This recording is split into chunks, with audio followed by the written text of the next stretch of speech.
Chapter 661. That was the River of Destiny. The place where the fate of all living beings gathered.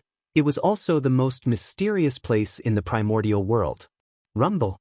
The River of Destiny was vast and boundless. It appeared from the mysterious and unknown void and spanned between heaven and earth. It was vast and mighty, passing through the past, present, and future. Countless universes appeared clearly in front of everyone. At this moment, all living beings who raised their heads to look at the River of Destiny found a trace of their future trajectory in the vast river. Vaguely, some living beings seemed to have understood something. They grasped a trace of opportunity from the future and had the possibility of confirming their Tao. However, most of them still gained nothing. They looked at the River of Destiny blankly, not knowing what had happened. Boom! Suddenly, an inexplicable vibration shook the entire primordial world and attracted everyone's attention. Just as everyone was puzzled, they saw a shocking change in the human race. Terrifying destiny rose and rushed straight to the River of Destiny. It gradually merged with the tributary that represented the destiny of the human race in the River of Destiny. At the same time, in the void, the phantoms of the 5 elements sacred beasts suddenly appeared. They were accompanied by terrifying dragon roars, phoenix cries, qilin roars, tiger roars, and turtle roars that shook the entire primordial world. Rumble. With the appearance of the 5 elements sacred beasts, the River of Destiny changed again. Among the countless tributaries of destiny, 5 of them were countless times larger than the other tributaries.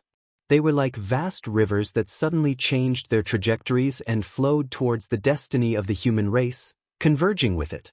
After that, countless mysterious shadows appeared in the sky above the River of Destiny. Each of them represented a tributary and gathered towards the destiny of the human race. These mysterious shadows were formed from the destiny of the myriad races. The tributaries of the River of Destiny that they represented converged into the human race, which meant that the destiny of the myriad races was flowing towards the human race, harming the myriad races to raise the human race. In terms of destiny, the human race could be said to be number 1 in the primordial world. However, if one wanted to become the main character of the world, being number 1 was not enough. Because number 1 was only the strongest, it did not mean that one was invincible.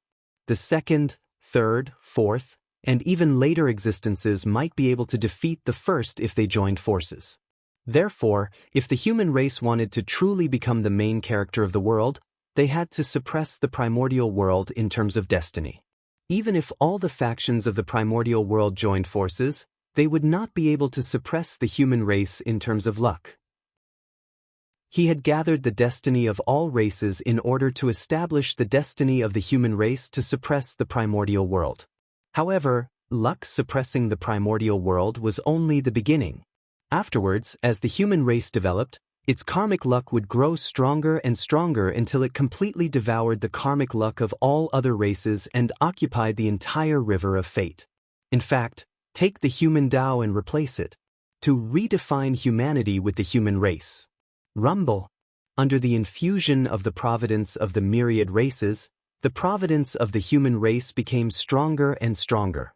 One could see that the tributary that represented the karmic luck of the clan within the River of Destiny was growing wider and wider as countless tributaries poured into it. Crush. It was like the sound of a flowing river, clearly transmitted to everyone's ears. It was the sound of the river of fortune flowing. Now, under the blessing of the myriad race's providence, his appearance had changed greatly. If the human race's karmic luck had been a small river before, then the human race's karmic luck was now as vast and boundless as an ocean. Vast and deep. This was the current river of fortune of the human race. It could no longer be called a tributary. In the vast River of Destiny, the countless tributaries became smaller and smaller, almost to the point where they could not be seen with the naked eye. On the other hand, the destiny of the human race was the opposite. He was like a vast ocean, occupying the center of the River of Destiny and flowing towards the unknown. The river was so vast that it almost occupied more than half of the River of Destiny, squeezing the living space of the other tributaries of destiny. And in the process of flowing, some smaller tributaries of the River of Destiny began to slowly merge into it under the summoning of an inexplicable force, becoming a part of the River of Destiny of the human race. Boom, the River of Destiny was so vast that it could be said to be boundless, and the destiny of the human race could occupy half of it. From this, it could be seen that the destiny of the human race had far surpassed that of the Magi and demon race at their peak. Even the celestial sect of wonders could not be compared to it. And this was the protagonist of heaven and earth. Not only was he number one, but he also used the power of a single race to monopolize more than half of the primordial world's destiny, completely eliminating the possibility of others surpassing him. Otherwise, he could not be called the protagonist of heaven and earth. The protagonist of heaven and earth. He was the protagonist of the primordial world, his glory illuminating the entire primordial world, and he was unparalleled. If his glory was overshadowed by others, how could he still be called the protagonist? Boom, just as the destiny of the human race reached its peak, suddenly, a supreme pressure spread out from the River of Destiny. The strength of that power caused the entire primordial world to tremble. Then, a resplendent Tao light erupted, even more dazzling than the sun, illuminating the boundless universe and countless spacetime. That was Xianxia, the symbol of the human race's destiny. It appeared, rose slowly from the River of Destiny. His glory was so resplendent. Even the sun and moon could not compare. Boom, boom, boom. The moment Xianxia appeared, the destiny of the human race suddenly began to shake violently and released a mysterious power that spread throughout the entire human race in an instant. And under the influence of this power, all kinds of mysterious insights arose in the hearts of many human experts. At this moment, their understanding of the great Tao had deepened, and they had a deep understanding of things that they did not understand before. Their realms were increasing. Almost as if they were blessed, all the human experts chose to break through at this moment. Boom, boom, boom, powerful auras rose from the human race and brazenly collided with the River of Destiny, causing it to shake non-stop. Specks of light that looked like stars rose from the River of Fate and disappeared into the void. This was someone was proving the Tao, transcending from the River of Destiny. Boom. Dozens of powerful auras rose from the human territory, vast and mighty, filling the entire primordial world. That powerful pressure made all living beings feel reverence from the bottom of their hearts. Daluo Jingxian. Someone in the human race had become a Daluo Jingxian. And it was not just one, but a total of 36. At the moment when the human race became the protagonist of the world, under the surge of destiny, it actually gave birth to a total of 36 Daluo Jingxian for the human race. 36 Daluo Jingxian. Although it was far from being comparable to the Magi and demons at their peak, it was indeed the number one in the primordial world. There was no other race with such a foundation. Moreover, the 36 Daluo Jingxian were only the beginning. Under the infusion of the human race's destiny, even more human experts fell into Tao enlightenment. It would not be long before more Daluo Jingxian were born in the human race. At the very least, it would not be much less than before. And this was under the restrictions of the world. If the heavenly Tao was willing to let go of the restrictions, just the infusion of destiny just now would be able to give birth to no less than 100 Daluo Jingxian for the human race. But unfortunately, the world had changed. The cultivation environment of the ancient times was no longer there. The current primordial world had completely become the postnatal era. The laws of heaven and earth seemed to be covered with a layer of gauze, becoming hazy and difficult to comprehend. It was more than 100 times more difficult than in the ancient times. In addition to the other restrictions, if the living beings wanted to become Daluo Jingxian, it could be said to be thousands or tens of thousands of times more difficult than ancient cultivators. It could even be said that if the living beings wanted to become Daluo Jingxian, the difficulty was exactly the same as the difficulty of the ancient cultivators to become quasi-saints. From this, it could be seen the difficulty of the living beings to attain the Tao. In other words, It was almost impossible for the living beings to attain the realm of Daluo Jingxian through normal means. This was a restriction of the heavenly Tao on all living beings. There were too many Daluo Jingxian in the primordial world, but the world did not need so many Daluo Jingxian. Therefore, the heavenly Tao placed a restriction on the world, increasing the difficulty of attaining the Tao. It was fine if there were Daluo Jingxian in the past, but in the future, not too many Daluo Jingxian would be allowed to appear. This could be considered a punishment of the heavenly Tao for cultivators.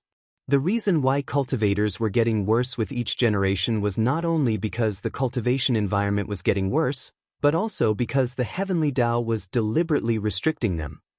Even under such circumstances, the destiny of the human race could still give birth to 36 Daluo Jingxian for the human race.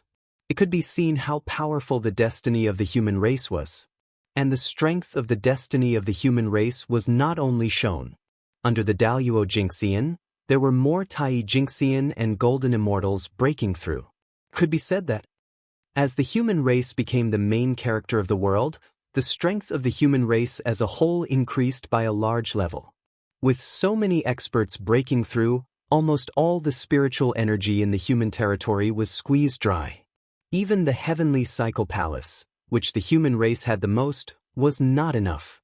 If the human race's destiny was not strong enough to directly draw innate spiritual energy from the heavenly realm, the spiritual energy in the human territory would not be enough to support the breakthrough of so many experts. After this, the only shortcoming of the human race has been completely fixed.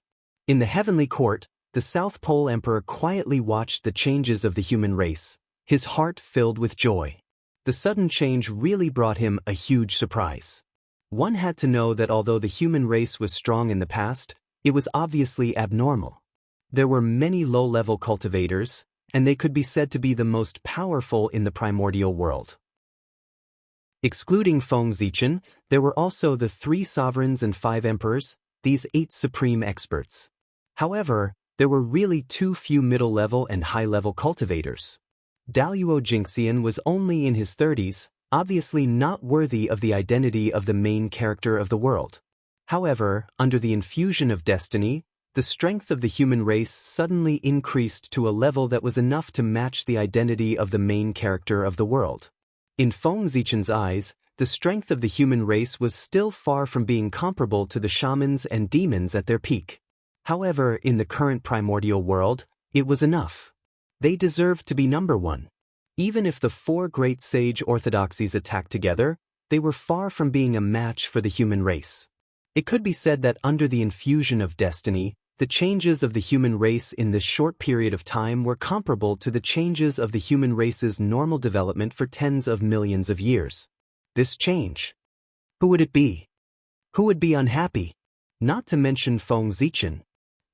The human race's destiny skyrocketed, and even the 3 sovereigns and 5 emperors who were cultivating in the Fire Cloud Cave received some benefits, and their strength increased to varying degrees.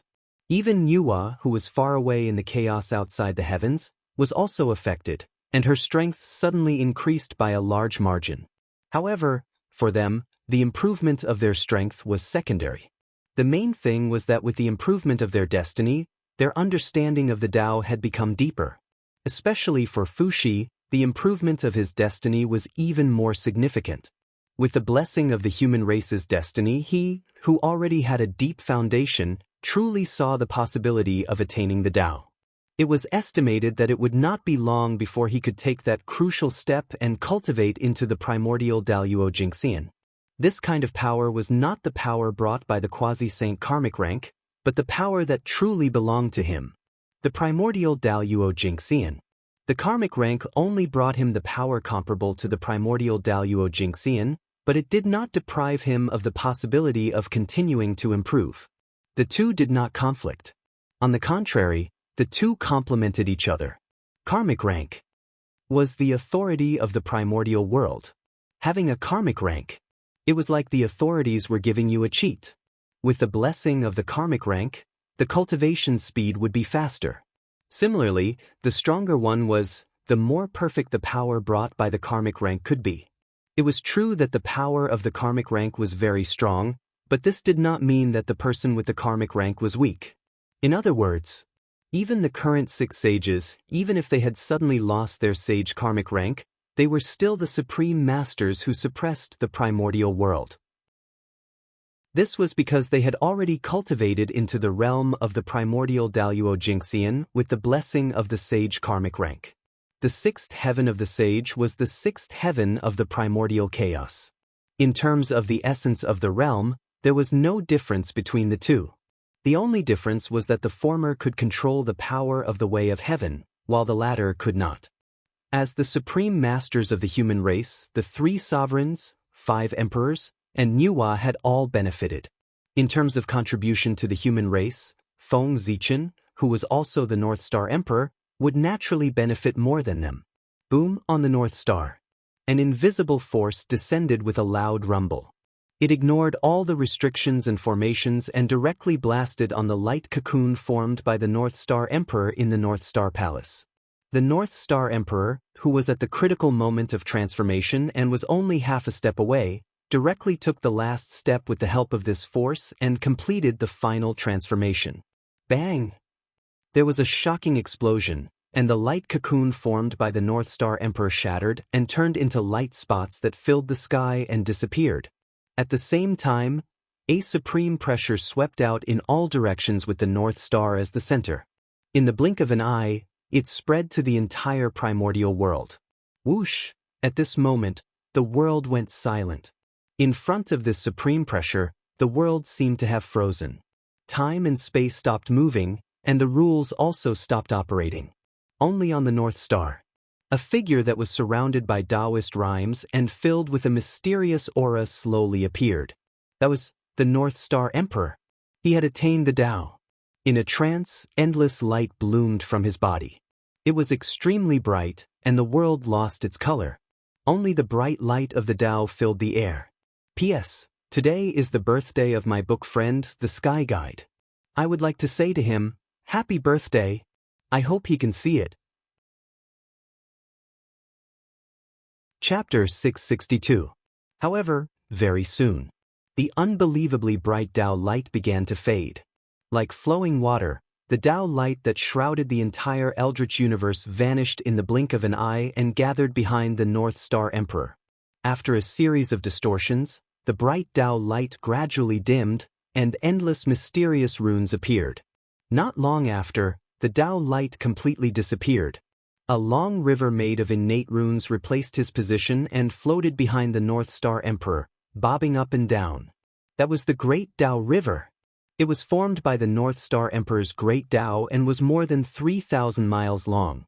It represented the North Star Emperor's 3rd heaven of primordial chaos. That's right, it was the 3rd heaven. With the help of the postnatal providence, the North Star Emperor's position, and the human race's providence, the North Star Emperor broke through to the 3rd heaven of primordial chaos. That was the benefit of having a karmic rank. It was fine if he did not break through, but once he did, he would break through to the next realm. Ordinary people could not be envious. Rumble. The Great Tao River was vast and mighty. It was only 3,000 miles long, but it gave people a feeling that it was incomparably huge. It was like a bridge of heaven and earth that pierced through the entire world and emanated endless majesty. Suddenly, the Great Tao River moved.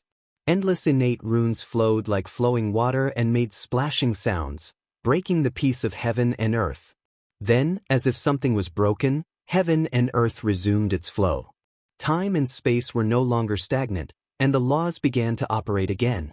Everything returned to normal. Rumble. The moment heaven and earth returned to normal, countless great Taos and laws appeared in the sky at the same time and gathered toward the North Star. When one person achieved the Tao, thousands of Taos came to congratulate him. That was the sign of achieving the Tao. Almost at the same time, a hazy figure appeared in front of everyone. He stood at the peak of heaven and earth. He was only the size of an ordinary person, but he gave people the feeling that he was as vast as heaven and earth. It was as if he was the incarnation of the Tao. No, not the incarnation of the Tao, nor the carrier of the Tao. Instead, he was the Tao. Praise the North Star Upper Palace's heavenly Emperor, Infinite. Praise the West's heavenly emperor of supreme polarity, infinite. Praise the West's heavenly emperor of supreme polarity, infinite. Almost involuntarily, the living beings could not help but worship the Gauchian star and praise it.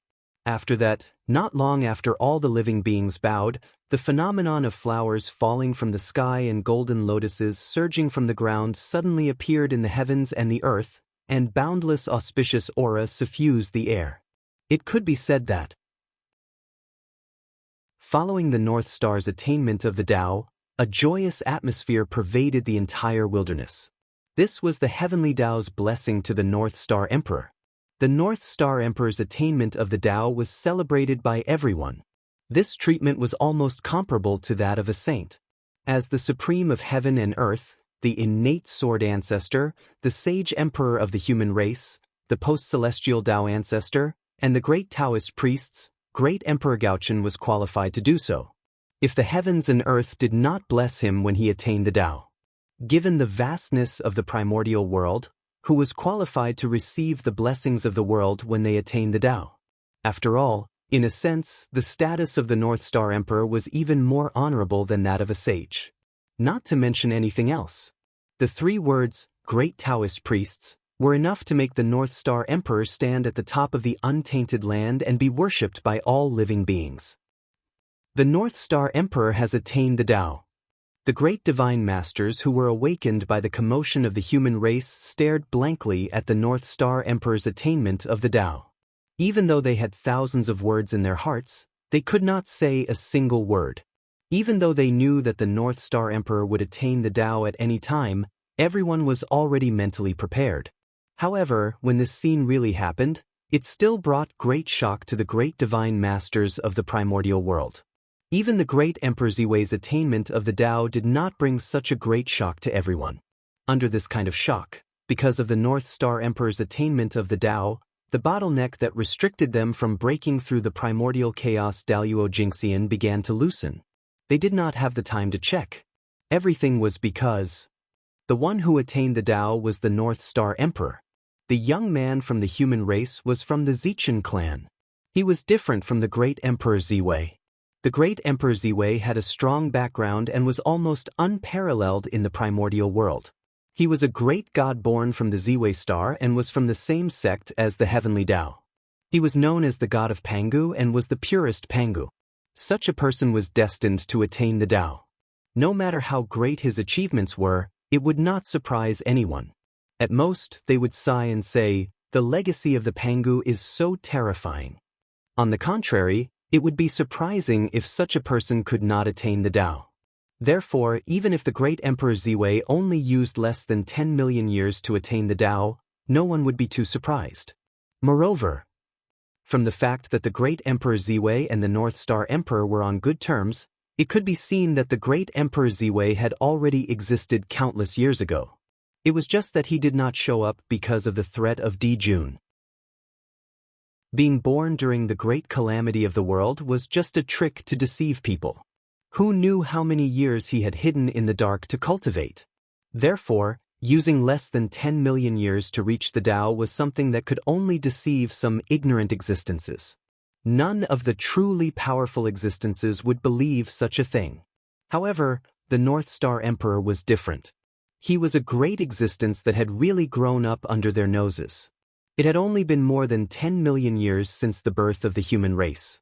As the leader of the 10 generations of the human race, Feng Zichen, from the moment he embarked on the path of cultivation, it had been less than 10 million years. However, in such a short period of time, not only had he surpassed them, but he had also attained the Tao before them. He had left them far behind and even surpassed them by a large margin. Compared to him, they could be said to have lived for hundreds of millions of years in vain. Moreover, the most unacceptable thing for the great divine masters of the primordial world was Feng Zichen's background. If Feng Zichen was the reincarnation of a chaos fiend god or some other creature with a profound background, then everyone would be able to accept his current achievements. However, Feng Zichen was a postnatal life form. Even if he was the first postnatal life form in the primordial world, he was still a postnatal life form. In the Khanate era, he was far inferior to a Khanate life form, let alone a Khanate god-fiend or a Khanate saint. A creature that was incomparably humble in their eyes, even inferior to an ant, had achieved more dazzling achievements than them in a short period of time. In front of Feng Zichen, the great divine masters, who had always thought that they were not weaker than others, felt that they were inferior to him for the first time. The huge difference made it difficult for the great divine masters, who were used to being high and mighty, to adapt. That sense of unwillingness deeply pierced their self-esteem, making it difficult for them to accept the truth in front of them. However, they had to accept it even if they couldn't. As the North Star Emperor withdrew his aura, the heaven and earth phenomenon also ended. The majesty that suppressed the heavens and the earth also disappeared in an instant. And all of this symbolized that the North Star Emperor had stabilized his realm. Sigh. Don't be conflicted. The North Star Emperor's attainment of the Tao is his own and also his opportunity. There's nothing to be envious of.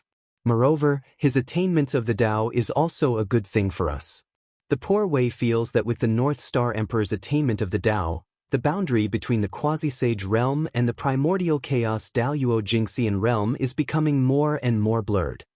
Perhaps it won't be long before we can attain the Tao. After all, they had seen too many storms.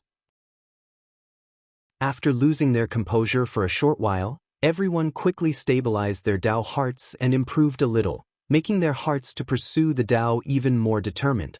Then, everyone put away their complicated emotions and flew towards the boundless starry sky with a calm attitude to congratulate the North Star Emperor's attainment of the Tao.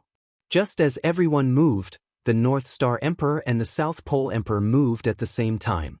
The difference was that one was walking towards the boundless starry sky, while the other was heading towards the boundless starry sky. At the same time, in the primordial world, changes occurred again. With the North Star Emperor's attainment of the Tao, the fate of the human race gradually disappeared, and the river of fate also disappeared. Without the suppression of the two, the aura that belonged to the human race was no longer concealed and was exposed to the heavenly way.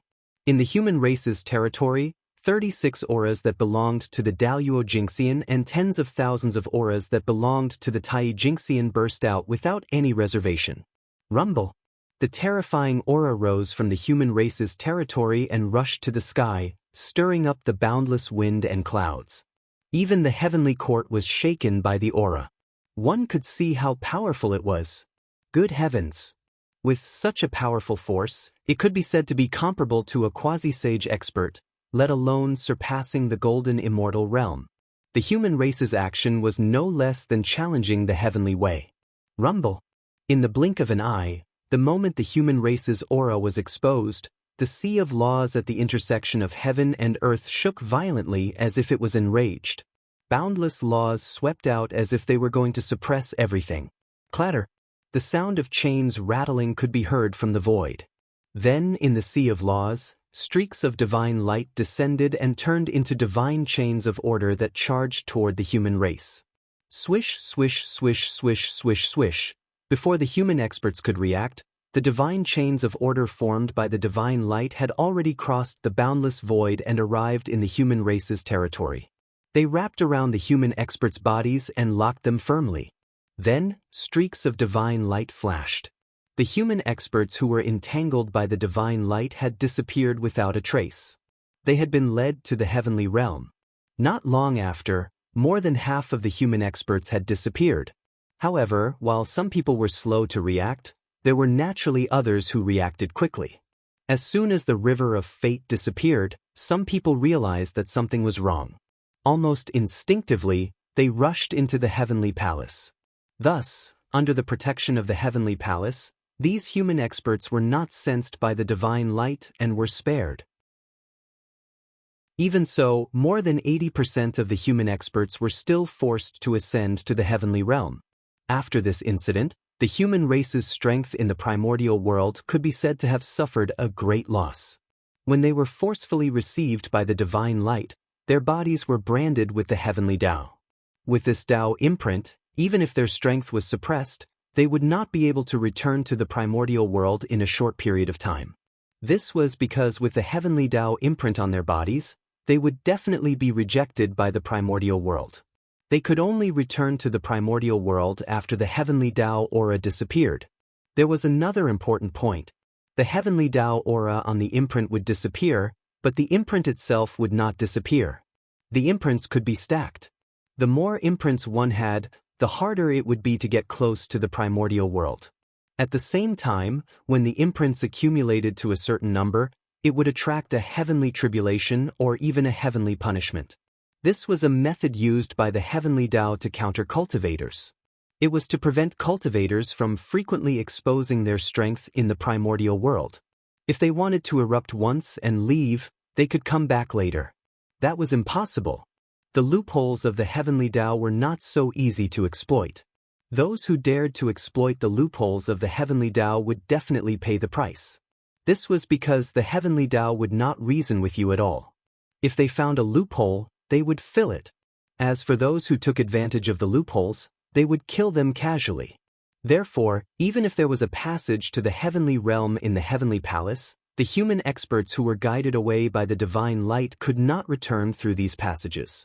At least, that was the case for a short period of time.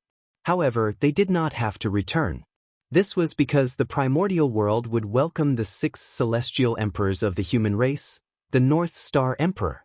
As everyone knew, the true identity of the North Star Emperor was the ancient sacred emperor of the human race, the Xianxia clan. Since he would be the celestial emperor, these human experts who had just ascended to the heavenly realm would naturally have the opportunity to show their prowess. Of course, even if the human race on the ground had lost 80% of their strength, they still had the power to suppress the entire primordial world. This was not an exaggeration. The current human race was more than 10 times stronger than before. It was not an exaggeration to say that it was 100 times or 1,000 times stronger. With such strength, even if they had lost 80% of their strength, they were still stronger than before. Since that was the case, it did not make sense that the weak human race in the past could suppress the primordial world, but now the stronger human race could not do so. Good. Very good. The current human race finally has a trace of the shadow of the primordial world's great race. In the chaos outside the heavens, Feng Zichen sensed the changes in the human race, and he could not help but feel happy. Of course, he dared to show such a performance because he was not afraid that the 3 pure ones and the others would discover his relationship with the human race. That was because the North Star Emperor had achieved the Tao. As a good friend of the North Star Emperor, he would naturally be very happy to see his good friend achieve the Tao. On this point, no one could find fault with it. Unlike Feng Zichen's joy, the 3 pure ones' faces were completely dark. As for Xianxia and the other 2, they were watching from the side. This time, the human race had prospered. Because of the Khanate ferocious beasts, the chaos of the demon sect, and the disaster of the chaos fiend god, most of the 3 pure ones' plans had failed. Especially the heavenly lord of primordial beginning. It could be said that he had suffered a great loss. No, it should be said that he had lost everything. Although the Grand Pure One and the Grand Master of Heaven had suffered some losses, they had each obtained the position of the Imperial Preceptor. As for the Heavenly Lord of Primordial Beginning, not only did they not get anything, but they also lost a lot. Back in the Purple Cloud Palace, everyone had already agreed to give the position of the Imperial Preceptor to the 3 sections. Chapter 663. As for why it was 3 sects and not 4? That was naturally because everyone followed the usual practice and excluded the Western sect. The matter in the East. How could he allow the Western barbarians to interfere? After the 3 sects obtained the position of the teacher of the 3 emperors, the Grand Pure One personally descended to the mortal world to teach the emperor of the human race, Fuxi. Although the identity of the emperor was noble, the Grand Pure One was the heavenly Tao saint. He was the spokesperson of the heavenly Tao in the primordial world. With such a status, he was definitely qualified to become the Sky Emperor's master. After Heavenly Emperor Fuxi, it was Earthly Emperor Shenong. However, at that moment, in order to protect the primordial world, all the saints had left the primordial world and headed to the chaos outside the heavens. Since the prime of Tong Tian was not around, Xianxia took the earthly emperor as his disciple. Although the earthly sovereign status was much higher than Xianxia's, the earthly sovereign status was much higher. Moreover, Xianxia was far from being comparable to the Grand Pure One. But in the end, the earthly sovereign was also a human. On the other hand, Xianxia was the immortal master of the human race. He was the teacher of all the immortals of the human race and was worshipped by the entire human race. Therefore, as long as the Emperor of Earth was still a human, he would have to call Xianxia teacher. With this identity, Xianxia was naturally qualified to be the teacher of the earthly sovereign. Ren School had the Grand Pure One and Jie School had the 9 Heavens Immortal Venerables. However, Chan School had nothing. Although the 12 Golden Immortals all had extraordinary backgrounds, their achievements were extremely limited. He hadn't even touched the threshold of Daluo Jingxian, let alone become the teacher of Renhuang. Furthermore, due to Fuxi and Shenong's exceedingly outstanding performance, the position of the Renhuang changed. He went from the ruler of a race to the ruler of all races. Therefore, the Renhuang became even more honorable. In that case, with the cultivation of the 12 golden immortals of the Chan school who were not as strong as Daluo Jingxian, how could they be qualified to be the human emperor's teacher? Wasn't he afraid of being devoured by the qi of heaven and earth and falling into the cycle of reincarnation? He knew that he was not qualified. Even if the disciples of Chan school were unwilling, they had no choice but to change. He changed his plan from becoming the teacher of the human emperor to helping the human emperor unify the primordial world. In this way, although the merit points obtained would be less, at least he would not return empty-handed. After all, no matter what, this was an opportunity that the 3 pristine ones fought so hard for. They cannot waste it. If he could get a little more, he would get a little more. Unfortunately, the 12 golden immortals of Chan school had a good idea, but they had overestimated their strength. In the battle between Xianyuan and Qiyu, not only did they not gain any benefits, but they were also caught in the tribulation. If Taoist Randang had not taken action in time, they would have died in the tribulation and turned into ashes.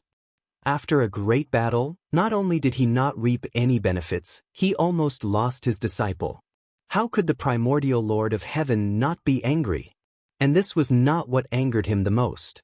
What infuriated him the most was that because of the tribulation aura, the disciples of the Chan school had to go through the tribulation in the future to erase the tribulation aura on their bodies. Otherwise, he would have to go through the cycle of reincarnation. It was already good enough that the heavenly Lord of primordial beginning did not fly into a rage on the spot when such a great opportunity was ruined. In short, the matter of the imperial tutor. The primeval Lord of Heaven had suffered a great loss. After the 3 sovereigns were the 5 emperors. Since the 3 imperial tutors belonged to the 3 pure ones, then the imperial tutors of the 5 emperors belonged to them as well. However, the 3 sovereigns were too strong. With the strength of the 3 of them, they stirred up the boundless momentum and forcefully raised the position of the human emperor, causing the position of the 5 emperors to change. Once they succeeded to the throne, they would be the master of all races. With such an identity, the remaining disciples of the 3 sects were not qualified to be their teachers. If they forced it, they would only end up being devoured by luck. Just like that, the 3 pure ones' plan for the human race was broken in an unexpected way. The failure of the imperial tutors' plan undoubtedly had a huge impact on the 3 pure ones, because this caused their subsequent plans for the human race to be unable to be carried out. The reason why the 3 pure ones valued the position of the imperial tutor so much was not because of the merit. How much merit was there? How could it move the 3 pure ones, who had the merit of opening the heavens? What really moved them was the destiny of the human race. After grasping the position of the imperial tutor, they could use this as a foundation to slowly erode the destiny of the human race. Without the position of the imperial tutor, the 3 pure ones would lose a method to erode the destiny of the human race. In this way, how could their faces not turn black? As for receiving Zhuanti, no matter how high the destiny of the human race was, it would have nothing to do with them. No, it was not completely unrelated. After all, there was an irreconcilable blood feud between the two. If the destiny of the human race was too strong, it would not be a good thing for receiving Xuanti. In the future, he still needed to find an opportunity to weaken the strength of the human race. Otherwise, if the human race was too strong, they would attack the Western sect instead. In the chaos outside the sky, unlike the three pure ones' gloomy expressions, the joy on Yua's face was almost undisguised. She was too happy. No matter how much she fantasized, she would never have thought that the postnatal race that was created to achieve the Tao. Today, she had achieved something that even the magi and demons had not done at their peak and become the main character of the primordial world. That was the main character of the world, a powerful race that controlled half of the destiny of the primordial world. Although the destiny of the human race was not completely controlled by Nuwa, as the creator of the human race, as long as the human race was not destroyed, she would always control a portion of the destiny of the human race. This was a unique benefit of the creator of the human race. Others could not envy it. This portion of destiny was between 10% and 20%. The remaining destiny of the human race was more complicated. Because of the immortal Tao, the celestial sect of wonders controlled 20% to 30% of the destiny of the human race. The immortal Tao was the foundation of the celestial sect of wonders. Later on, it expanded into the Tao of alchemy, the Tao of refining, and several other cultivation paths. As long as there were people in the human race who cultivated these great Taos, a portion of the destiny of the human race would definitely flow into the celestial sect of wonders. This was something that could not be helped. To be honest, the reason why the celestial sect of wonders could dominate the primordial world was that the immortal Tao had become the mainstream of the primordial world's cultivation. The immortal Tao was the foundation of the celestial sect of wonders. In a sense, anyone who cultivated the immortal Tao was a member of the celestial sect of wonders. The power of the celestial sect of wonders could be seen from this. The destiny of the human race that belonged to the celestial sect of wonders was not unique to the three pure ones, but shared by the disciples of the celestial sect of wonders. However, the three pure ones made up the majority, about 90% of them. After the celestial sect of wonders, the heavenly court also controlled a portion of the human race's destiny, but it was not much. The heavenly court, as the ruler of the primordial world, his destiny was not born out of thin air. When the heavenly court was formed, all existences in the primordial world, regardless of whether it was a person or an object, as long as they were in the primordial world, they had to part a wisp of destiny and gather in the center of the primordial world. And this was the destiny of the heavenly court, and it was also the symbol of the heavenly court's control of the primordial world. As a member of the primordial world, the human race naturally had a wisp of destiny in the heavenly court. If the heavenly court had it, so did the Yin court. After all, countless people died every year in the human race. After deducting the destiny in the hands of outsiders, the destiny that the human race truly controlled was only about 50%. This was already quite a lot. In addition to the destiny in Yua's hands, it was already almost 70%. This 50% of the destiny that belonged to the human race belonged to the human race, and it was not in the hands of a single person. However, although this portion of destiny was shared, it was not something that anyone could use. Without a doubt, Feng Zichen had the highest priority in the use of this portion of providence. After that, it was the 3 sovereigns and 5 emperors. After that, it was those with high authority in the human race. Don't underestimate this 50% of the human race's destiny. One had to know that the destiny of the human race was as much as half of the primordial world's destiny. Its strength had reached an unbelievable level. Even a saint would not dare to say that he could contend with it. Even if it was only 50%, if it could be completely concentrated on a single person, it could create an existence that was comparable to a saint out of thin air. However, it was a pity that unless it was a last resort, the destiny of the human race would not all gather on a single person. After all, the destiny of the human race was not all on a single person. 50% of the destiny is not much, but it is not little either. However, for the human race, it is already the bottom line. It can't be less. If it is less than 50%, the human race will be in danger of losing its dominance. In the chaos outside the sky, Feng Zichen thought to himself. The human race only controlled 50% of the destiny. This was an extremely dangerous signal for him. One had to know that destiny was not unchanging. If someone controlled more than 50% of the destiny of the human race, then if this person wanted to do something to the human race, Feng Zichen would not be able to stop him at all. 50% of the destiny was Feng Zichen's bottom line. Poverty was far from enough. He still needed more. Only when more of the destiny of the human race was in the hands of the human race could the human race truly control their own destiny and not become someone else's puppet. 50% of the destiny of the human race outside, other than the 10% of the destiny of the Nuwa that could not be changed, the rest of the destiny was Feng Zichen's goal. Destiny was not unchanging. External factors had a great impact on it. If the immortal path's influence in the human race was weak, then correspondingly, the destiny of the human race that it controlled would be reduced. At present, Feng Zichen's primary goal was to suppress the immortal path and weaken the influence of the three pure ones on the human race. And on this point, the North Star Emperor was already planning, looking from the chaos outside the sky back to the primitive land. At this moment, with Emperor Shun's abdication, everyone elected Yu as the leader of the human race to rule the primitive land. However, due to the end of the Emperor's destiny of the human race, Yu was only respected as King Yu, not Emperor Yu. However, even though the Emperor's destiny of the human race had ended, the Emperor's aura of the human race did not weaken at all. It still existed in the form of a 9-clawed divine dragon, hovering above the ancestral land of the human race, emitting endless majesty that deterred all races. Perhaps, with the support of such a strong Emperor's aura, it would produce an Emperor's purple aura for the human race. It was not impossible for King Yu to take another step forward and become one of the 9 great emperors of the human race. What a strong Emperor's aura! Perhaps, this is where Yu's opportunity lies. With this, he can take another step forward and become a great emperor. If this is really the case, the destiny of the human race will definitely be stronger.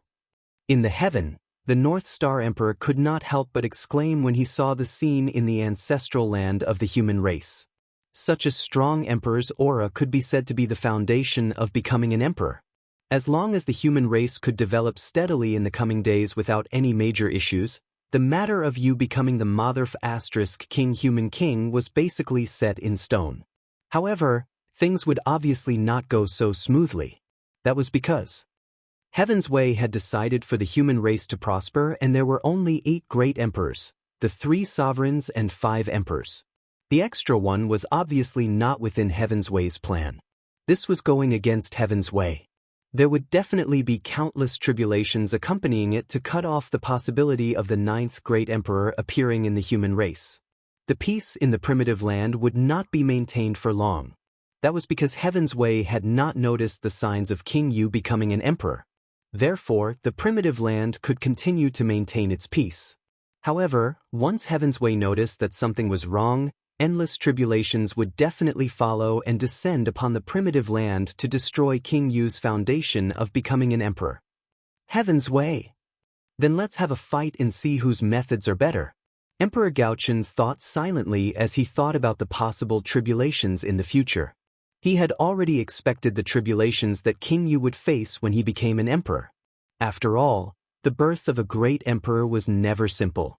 The birth of every great emperor would be accompanied by endless blood and fire. Feng Zichen was not afraid of going against Heaven's Way. That was because he was very familiar with going against Heaven's Way. After all, he had done it many times. That's right, the current North Star Emperor was already a heavenly emperor. Not long after he attained Tao, the great emperor of the South Pole gave him the position of heavenly emperor. Emperor Yu's matter is not urgent. The most important thing now is the immortal Tao. After putting Yu's matter aside, Gaochen could not help but feel a headache when he thought about the immortal Tao in the primitive land and the decline of the Tao of God Fiends. As the postnatal era completely descended, what Feng Zichen was worried about finally happened. The Tao of God Fiends gradually declined, and the immortal Tao that was suppressed by it gradually recovered. Regarding this, Feng Zichen was also helpless. The cultivation of the Tao of God Fiends really consumed too many resources.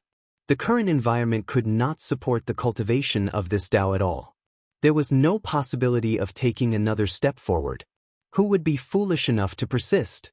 Therefore, the decline of the Tao of God Fiends was inevitable. It was not because the Tao of God Fiends was too weak. On the contrary, it was because it was too strong that it attracted the jealousy of the heavens and limited its development. In the future, the Tao of God Fiends would probably become the private land of prodigies. Not all prodigies cultivated the Tao of God Fiends. But those who cultivated the Tao of God Fiends were definitely prodigies. Ordinary people could not even enter the door. Regarding this, Feng Zichen was naturally unwilling. But he had no choice. The more powerful something was, the more restricted it would be. Moreover, the Tao of God Fiends was an existence that could allow one to go against the heavens. This was simply heaven-defying. The heavenly Tao allowed the Tao of God Fiends to develop for nearly 10 million years without making a move. It was already giving Feng Zichen enough face. Chapter 664. Sigh. The times have changed. If the Tao of the God Fiend cannot be changed, it is inevitable that it will be abandoned by the times. Forget it. Since I have nothing to do recently, I might as well spend more effort on the Tao of the God Fiend to simplify it and make it like the immortal Tao, suitable for the general public. With that thought, Feng Zichen made a decision in his heart to modify the Tao of the God Fiend. If the threshold of cultivation was too high, it was definitely not a good thing for a Tao path, especially one that was preparing to prosper in the world. If the threshold was too high, it was equivalent to rejecting the majority of living beings. However, if that was the case, what was the use of being able to produce world-shaking experts? If there were too few people, they would not be able to support a Tao. Not to mention competing with other orthodoxies for the providence of heaven and earth. The longevity of a Tao path had nothing to do with whether it was the strongest or not. It had to do with whether it was the most suitable for all living beings. Compared to the Tao of the God Fiend, the immortal Tao was indeed weaker. However, its threshold was extremely low, and almost everyone could get started. And this was the advantage of the immortal Tao. In this world, there might be times when there were no prodigies born. However, there would never be a lack of ordinary people. The weakness of the Tao of the God Fiend was that it relied too much on prodigies. If there were no prodigies born in several generations, wouldn't the Tao of the God Fiend be cut off? Therefore, Feng Zichen thought of modifying the Tao of the God Fiend. To compete with the immortal Tao, the first thing the Tao of the God Fiend had to do was to lower the threshold. Otherwise, there was no need to compete. The Tao of the God Fiend had already lost from the beginning.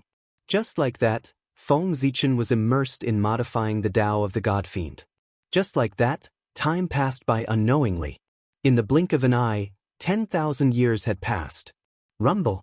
On this day, the heavenly court, which had not moved for a long time, suddenly emitted a huge fluctuation. A huge phantom of a stone tablet loomed in the sky above the heavenly realm. In an instant, a terrifying aura spread throughout the entire primordial world in the blink of an eye. It was like a mountain pressing down on the hearts of all living beings. What happened? Such a commotion naturally alarmed the great beings who were cultivating diligently. Thus, they all raised their heads and looked at the place where the aura erupted. Chi, a terrifying gaze shot out from the eyes of the great magics, piercing through the layers of void. Soon, it arrived above the celestial court. As far as the eye could see, there was a huge stone tablet standing between heaven and earth, emitting endless majesty. The body of the stone tablet was engraved with mysterious runes, as though they recorded the most noble truth of the world. Endless Taoist rhymes swirled around them, making them look exceptionally mysterious. When facing such a profound stone tablet, if an ordinary person were to take a single glance at it, the person would probably be unable to help but be immersed in it and disregard everything to comprehend the grand Tao profundities within it. However, the great masters from the celestial sect of wonders were different. The moment they saw the mysterious characters on the stone tablet, a strong desire to destroy appeared in their hearts without any warning, urging them to destroy the stone tablet. It was as if the existence of the stone tablet could shake the foundation of their existence, giving them an extremely dangerous feeling. It was this feeling that made them want to destroy the stone tablet, and they couldn't get rid of it. Almost instinctively, the great masters from the celestial sect of wonders unconsciously raised their palms and were about to blast a magical ability at the stone tablet. However, at this moment, a loud roar suddenly sounded between heaven and earth. It was like thunder exploding in everyone's ears, waking them up. Then, endless golden light descended from the sky and surged crazily toward the stone tablet. That was the golden light of merit. What is the origin of that stone tablet? Why did the poor Wei have the idea of destroying it just by looking at it? At this moment, the great masters of the celestial sect of wonders who had regained their senses looked at the stone tablet with bewilderment. They had no idea why such a situation had happened. If these great masters were only panicking, then the one in the purple cloud palace was already so shocked that he was speechless. The moment the stone tablet appeared, Tao ancestor Hongjun, who was comprehending the heavenly Tao in the purple cloud palace, suddenly felt a wave of palpitations and directly withdrew from his enlightenment. Then, before he could understand the situation, he saw the destiny of the celestial sect of wonders shake violently as if it had met a mortal enemy. Under this power, even the purple cloud palace, which was as powerful as it was, could not stop shaking. Rumble! The entire purple cloud palace was shaking. The terrifying Tao runes spread and set off huge waves in the chaos outside the heavens. This sudden scene caused even Tao ancestor Hongjun's powerful state of mind to be unable to help but cause waves and ripples. Ever since the celestial sect of wonders established the primordial world after the war between Taoists and demons, the destiny of the celestial sect of wonders had been unparalleled. It firmly controlled the general trend of the primordial world, suppressing all the major forces until they could not raise their heads. No one could compete with it. It could be said that the celestial sect of wonders was the pillar of the primordial world. Naturally, no one could shake such a powerful existence's destiny. But today, the destiny of the celestial sect of wonders was shaking violently out of the ordinary, as if it had met a mortal enemy. How could Tao ancestor Hongjun not be shocked? This kind of situation had only happened in the primordial era, when the demon sect was at its peak. Therefore, Tao ancestor Hongjun's first thought was that the demon sect had been revived again. But immediately, he felt that something was amiss. Under the joint suppression of the 4 emperors of the heavenly court, the demon sect had been crippled. Even the demon ancestor Rahu had been severely injured and would not be able to rise again in a short period of time. Therefore, the threat to the celestial sect of wonders was definitely not the demon sect. If it was not the demon sect, who else could it be? The celestial sect of wonders' destiny was clearly shaking the foundation of the celestial sect of wonders. And what was the foundation of the celestial sect of wonders? Naturally, it was the immortal Tao. An existence that threatens the immortal Tao? While feeling puzzled, Tao ancestor Hongjun could not help but calculate in his heart. In a trance, he first saw the figure of the North Star. Then he saw a huge stone tablet appear in his hand.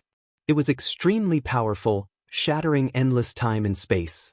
It suddenly came to the long river of destiny and pressed down on the celestial sect of wonders' destiny, erupting with an intense battle.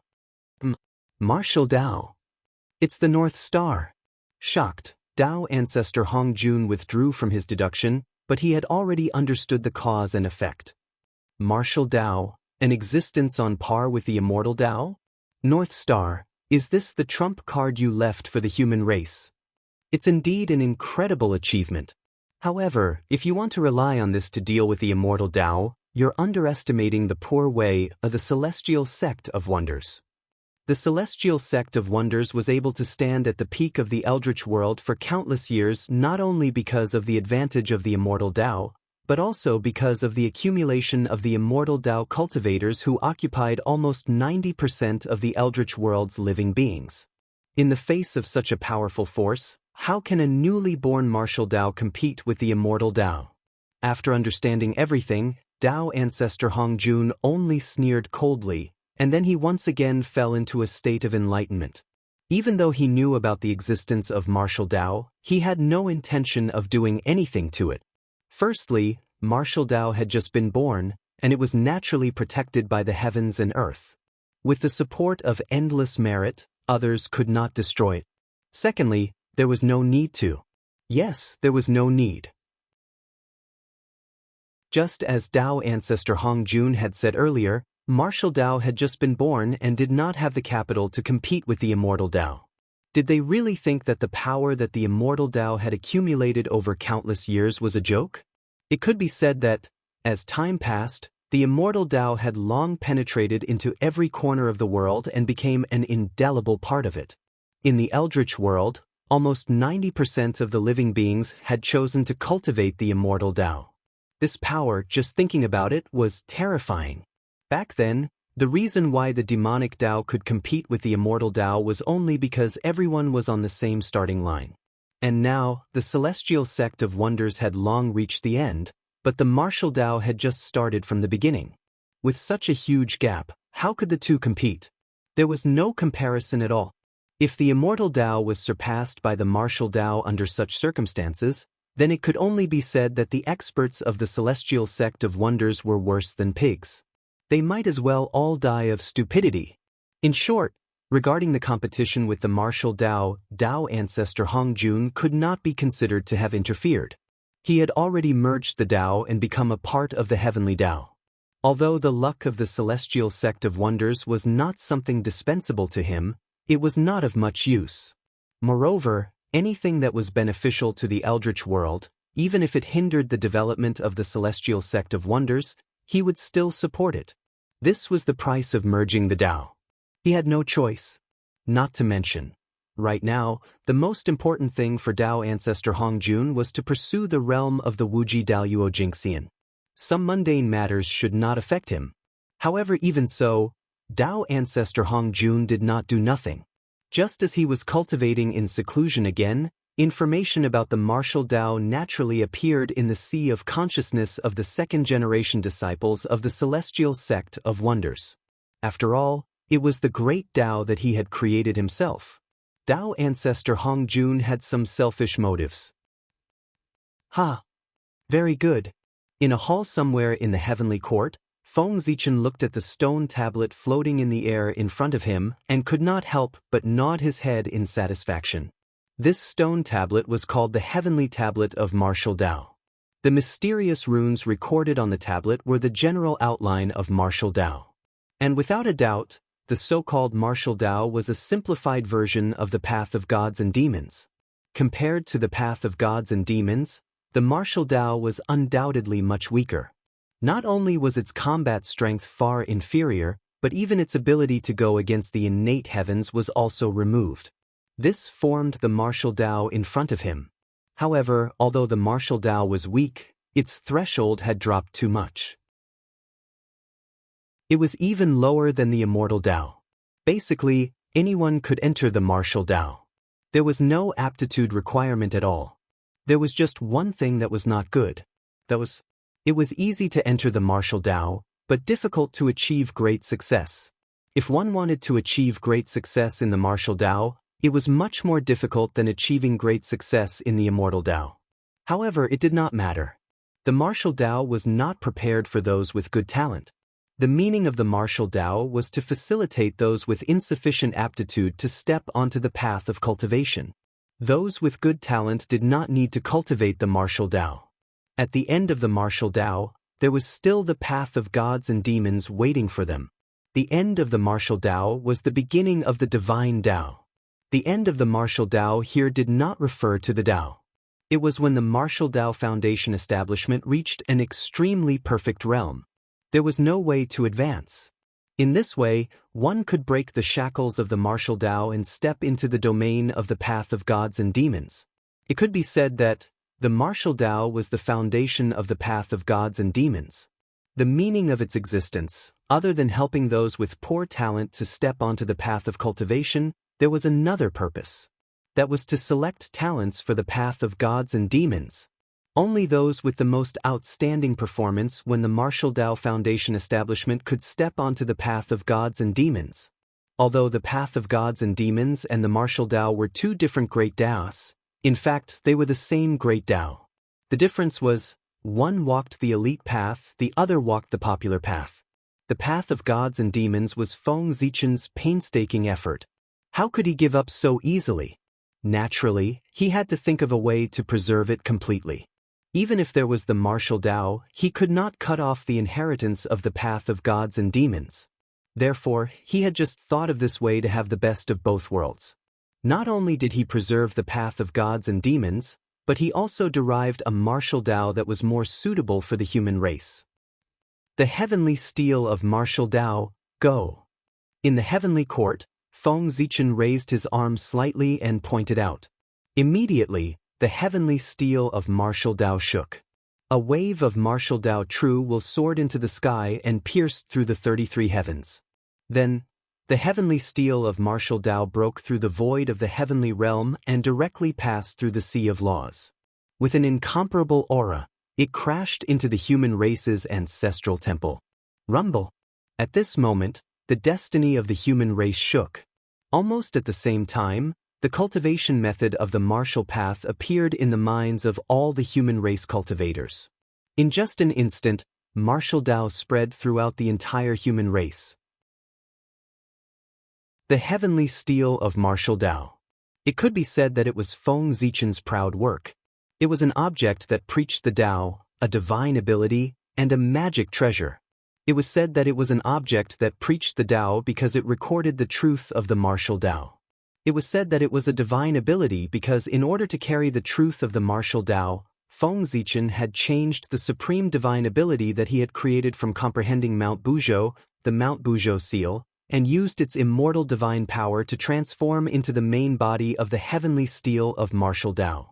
It could be said that, a heavenly steel of martial Tao, it was equivalent to a small Mount Buzhou. And it was Mount Buzhou that carried the true will of martial Tao. Its power could be imagined. As for calling it a magic treasure, it was because at the moment of the birth of the martial Tao, boundless merit fell from the heavens and all fell into the heavenly steel of martial Tao. Even Feng Zichen's portion was injected into it. For this, with the help of merit, the heavenly steel of martial Tao was able to turn into reality. It became a top-notch postnatal merit supreme treasure. Moreover, the limit of the heavenly steel of martial Tao was not limited to this. As an object that preached the Tao, the heavenly steel of martial Tao carried the martial Tao. For this reason, it would definitely be worshipped by the human race in the future. In this way, the heavenly steel of martial Tao would not lack incense and willpower in the future. Unlike humans, magic treasures did not have spiritual intelligence, so they did not have to worry about the hidden dangers in the incense and willpower. Therefore, with the support of the incense and willpower, even if the heavenly steel of martial Tao could not transform into a primordial treasure. However, its power would also become stronger and stronger.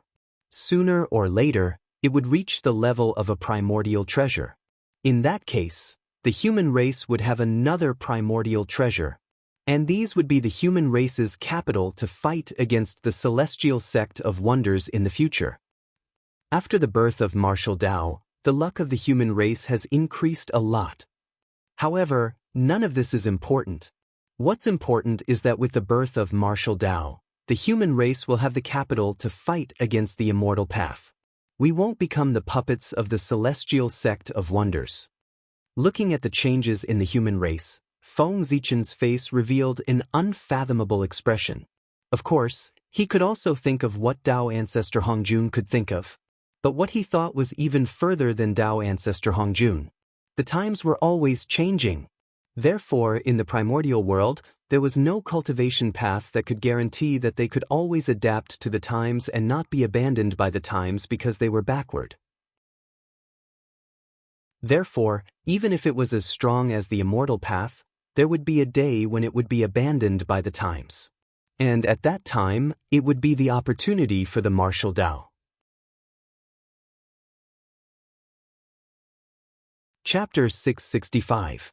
If Feng Zichen remembered correctly, in the near future, due to the further deterioration of the world's environment, the immortal path that everyone could cultivate would gradually become unsuitable for everyone. There would always be a portion of people who could not enter because of their poor aptitude. And this group of people would increase as time passed. This kind of situation was inevitable in the development of the era. Even the powerful immortal path could not avoid it. But martial arts would not. The extremely low threshold made it almost impossible for martial arts to be affected by the external environment, unless the world completely entered an era of no return. Otherwise, even in the age of chaos, martial arts would still have room to survive. And this was an advantage that the immortal path did not have, and also the hope of martial arts surpassing the immortal path. Martial arts had a lot of potential. Of course, all of this was Feng Zichen's imagination. The changes in the future were just a possibility for martial arts to surpass the immortal path, but whether or not it could really achieve this would depend on Feng Zichen's methods. After all, the Xian sect was not to be trifled with. They would not watch martial arts surpass the immortal path. Moreover, the world's environment could not continue to be bad. This was because with the formation of the god Pangu, the primeval world had the possibility of taking a step closer. In theory, the innate spirit qi should be getting denser and denser. The current situation in the primeval world was the result of the deliberate suppression of the heavenly Tao. However, there was a limit to everything. Even the powerful heavenly Tao could not always suppress the primeval world. When it reached the limit, the harder it was suppressed now, the stronger it would rebound in the future. Perhaps, it would return to the ancient primeval age in one fell swoop, or even surpass it. However, that was another story, the story of the recovery of spirit qi. To be honest, Feng Zichen was looking forward to the day of the recovery of spirit qi, because that was the most suitable era for the path of gods and demons. After the recovery of spirit qi, the ancient bloodline that had been suppressed by the environment for countless years began to slowly recover in the bodies of all living beings. If at this time all living beings with awakened bloodlines cultivated the path of gods and demons, combined with their ability to go against the innate heavens, wouldn't they have the potential to soar into the sky? This was an advantage that the other Grand Daos did not have. It could be said that this environment was tailor-made for the Tao of fiend gods. With the momentum in his body, his god-fiend Tao soared, suppressing all other great Daos. Therefore, Feng Zichen was looking forward to that day. Of course, this was all in the future. It was also a backup plan that Feng Zichen had deliberately left behind. If in the future, martial arts really lost to the immortal path, then the rise of the Tao of gods and demons would be Feng Zichen's last resort to deal with the immortal path. However, according to his original intention, he still did not think that the martial path would lose to the immortal path. Martial arts. A future enemy of the immortal Tao. Seeing the message that suddenly appeared in their minds, the people of the celestial sect of wonders were puzzled at first. Then they suddenly became alert. There were also many people whose eyes were emitting shocking killing intent. According to their thoughts, anything that could threaten the immortal path should not exist.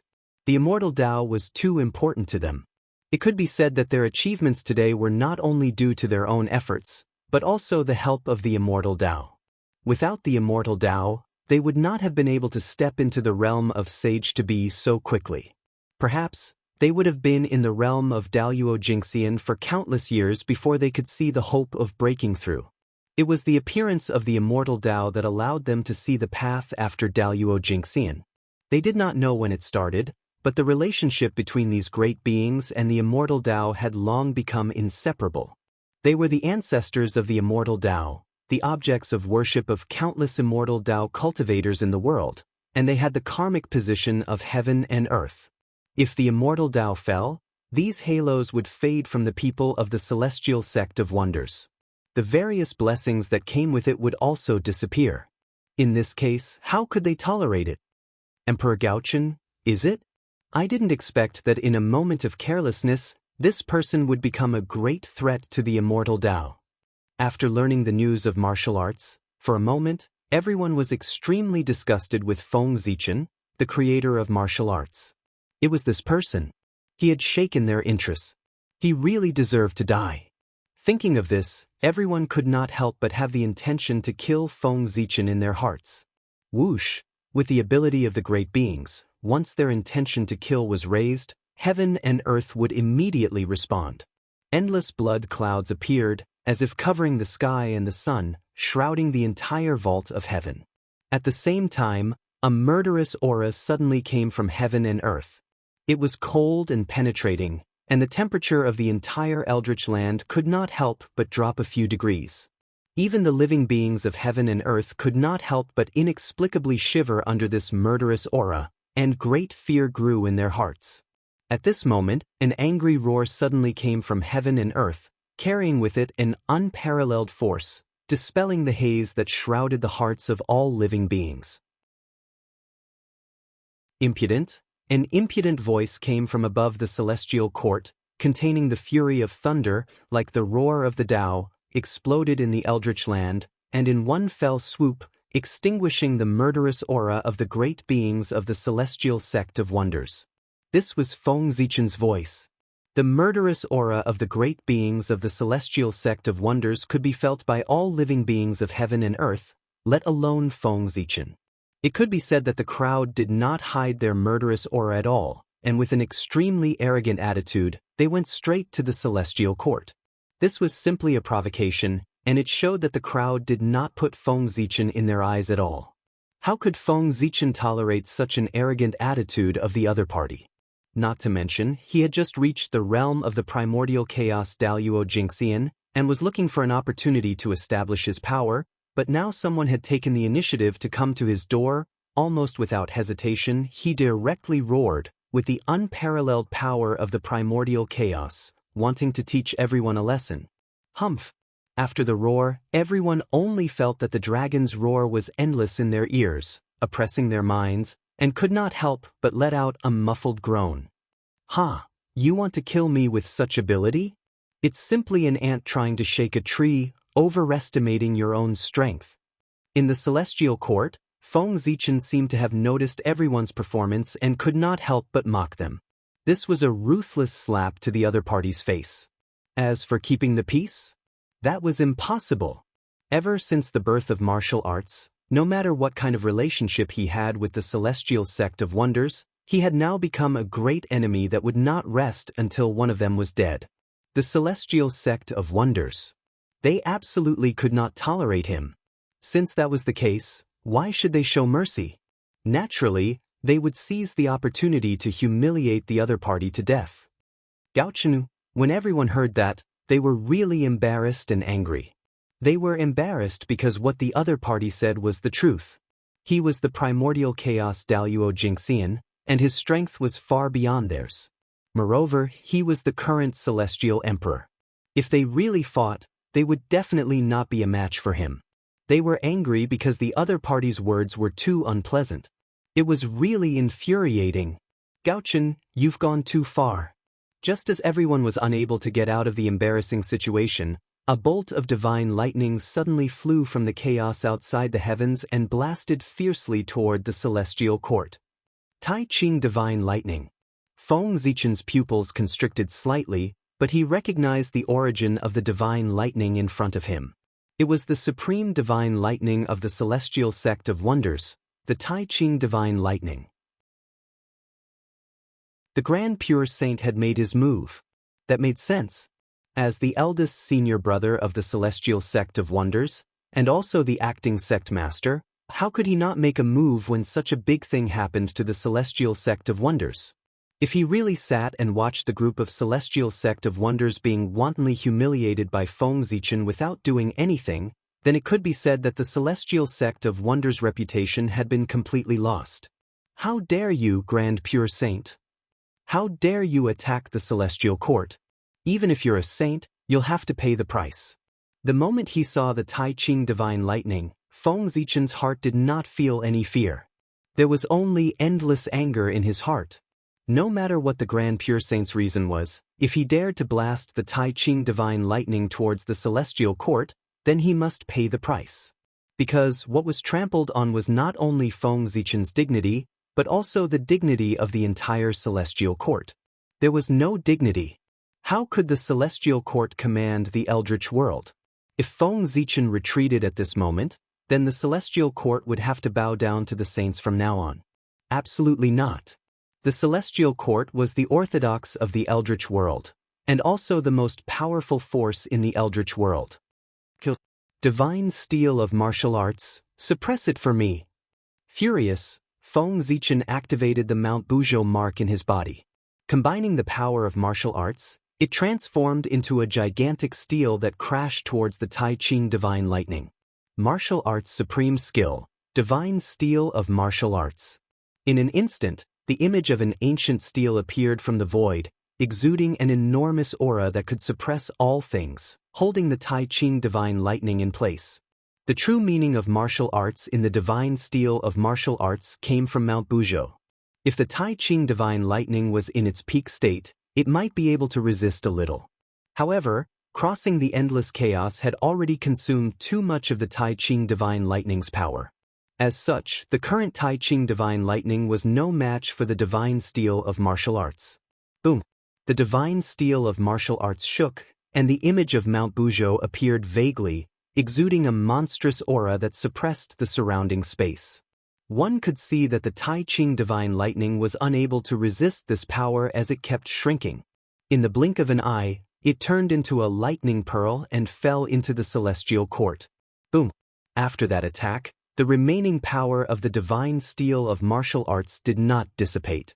It broke through the endless void and charged towards the chaos beyond the heavens. Taoist Tai Ching, when you return from the chaos beyond the heavens, we will settle this karma.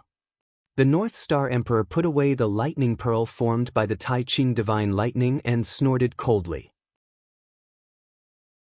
He did not charge towards the chaos beyond the heavens. At this critical moment for the human race, it was not appropriate for him to leave the eldritch world. Otherwise, he would not let today's matter go so easily. However, the Grand Pure One's attack this time had formed a huge karma with the celestial court. Whether it was the four heavenly deities or Haotian, they would have to fight with him in the future to settle this karma. The two of them were not fighting to determine the victor, but to express their attitude. Therefore, after that attack, the two of them stopped. This farce ended, and the eldritch world returned to peace. However, the eldritch world was calm, but the chaos beyond the heavens stirred again. With a boom, the chaos shattered, and a huge stone tablet suddenly appeared and blasted towards the Grand Pure One. How dare you! With a roar, the Grand Pure One waved the horsetail whisk in his hand and brushed it towards the divine steel of martial arts. Immediately, endless grand pure immortal light erupted, drowning and devouring the divine steel of martial arts. Old Grand Pure One, how dare you bully me like this? The moment the divine steel of martial arts shattered, Feng Zichen casually threw out 1,000 elephant divine lightning at the defenseless Grand Pure One. At the same time, his body swayed, and a huge Pangudao body appeared, charging towards the Grand Pure One. As one of the four heavenly deities, how could Feng Zichen, the great emperor of Ziwei, not react when he saw the Grand Pure One attack the celestial court? Rumble! Pangu's Dao body appeared. It was hundreds of millions of feet tall and was accompanied by boundless Dao runes. With every move he made, an unparalleled power erupted, shattering the surrounding primal chaos. This was called the extreme of strength. What? How can your physical body be so strong? I'm afraid even if Di Jiang comes back to life, he won't be so powerful. The appearance of Pangu's Dao body, Feng Zichen version, for the first time brought a huge impact to the Grand Pure One. The vast and violent aura made his eyelids twitch, and he felt a sense of oppression. Oh no, this beast is too powerful. I can't fight it. The moment Feng Zichen pounced, the Grand Pure One did not hesitate to activate the Khanate Cardinal Treasure, the Taiji painting, and evolve the Yin and Yang Qi to protect himself. Feng Zichen was unfazed by this and continued to throw a punch. He wanted to use the power of the Taiji painting to verify the power of his physical body. After the baptism of the great Tao, his physical body had undergone a shocking transformation. His strength had reached an unbelievable level. Strong, unimaginably strong. Although his Dharma powers and soul were also very strong, they were much weaker in front of his physical body. It could be said that Feng Zichen's physical body was his strongest technique at the moment. He could shatter the Tao with his bare hands. The power of a single attack could shatter the world. Boom! When Feng Zichen punched out, even the powerful Tai Chi diagram could not help but creak under the pressure. Then, the yin and yang chi that it had evolved shattered, revealing the Grand Pure One inside. Oh no! In his field of vision, a fist kept enlarging. The Grand Pure One did not have time to be shocked. He hurriedly took out the Heaven-Earth Mystic Yellow Merit Pagoda and placed it above his head. Wisps of Heaven and Earth Mystic Yellow Chi hung down to block Feng Zichen's punch. With a bang, Feng Zichen's punch collided with the Heaven-Earth Mystic Yellow Pagoda. Although it did not break through its defense, it sent him flying. Very good. In the distance, the Grand Pure One stood up in a slightly sorry state. His face was no longer as calm as before. There was only endless anger. Fellow Taoist Ziwei, let the poor Wei experience your supreme method of suppressing the primordial world. As soon as he finished speaking, the Grand Pure One had the Heaven-Earth Mystic Yellow Pagoda above his head. He held the Khanate Cardinal Treasure, the Taiji painting, and charged towards Feng Zichen with a murderous expression. All right. I've long wanted to experience the methods of the leader of the saints. With a thought, Feng Zichen faced him with his bare hands. He could not use the Hongmeng Daozhong. The Zhouxing painting was no match for the Taiji painting. Since that was the case, he would use his physical body to resist the Taiji painting. Anyway, with the strength of his physical body, it was no weaker than a middle-grade Khanate Cardinal Treasure. Boom! As soon as they fought, the disadvantage of Feng Zichen's insufficient realm was highlighted. He was almost suppressed by the Grand Pure One. However, the Grand Pure One could not hurt him.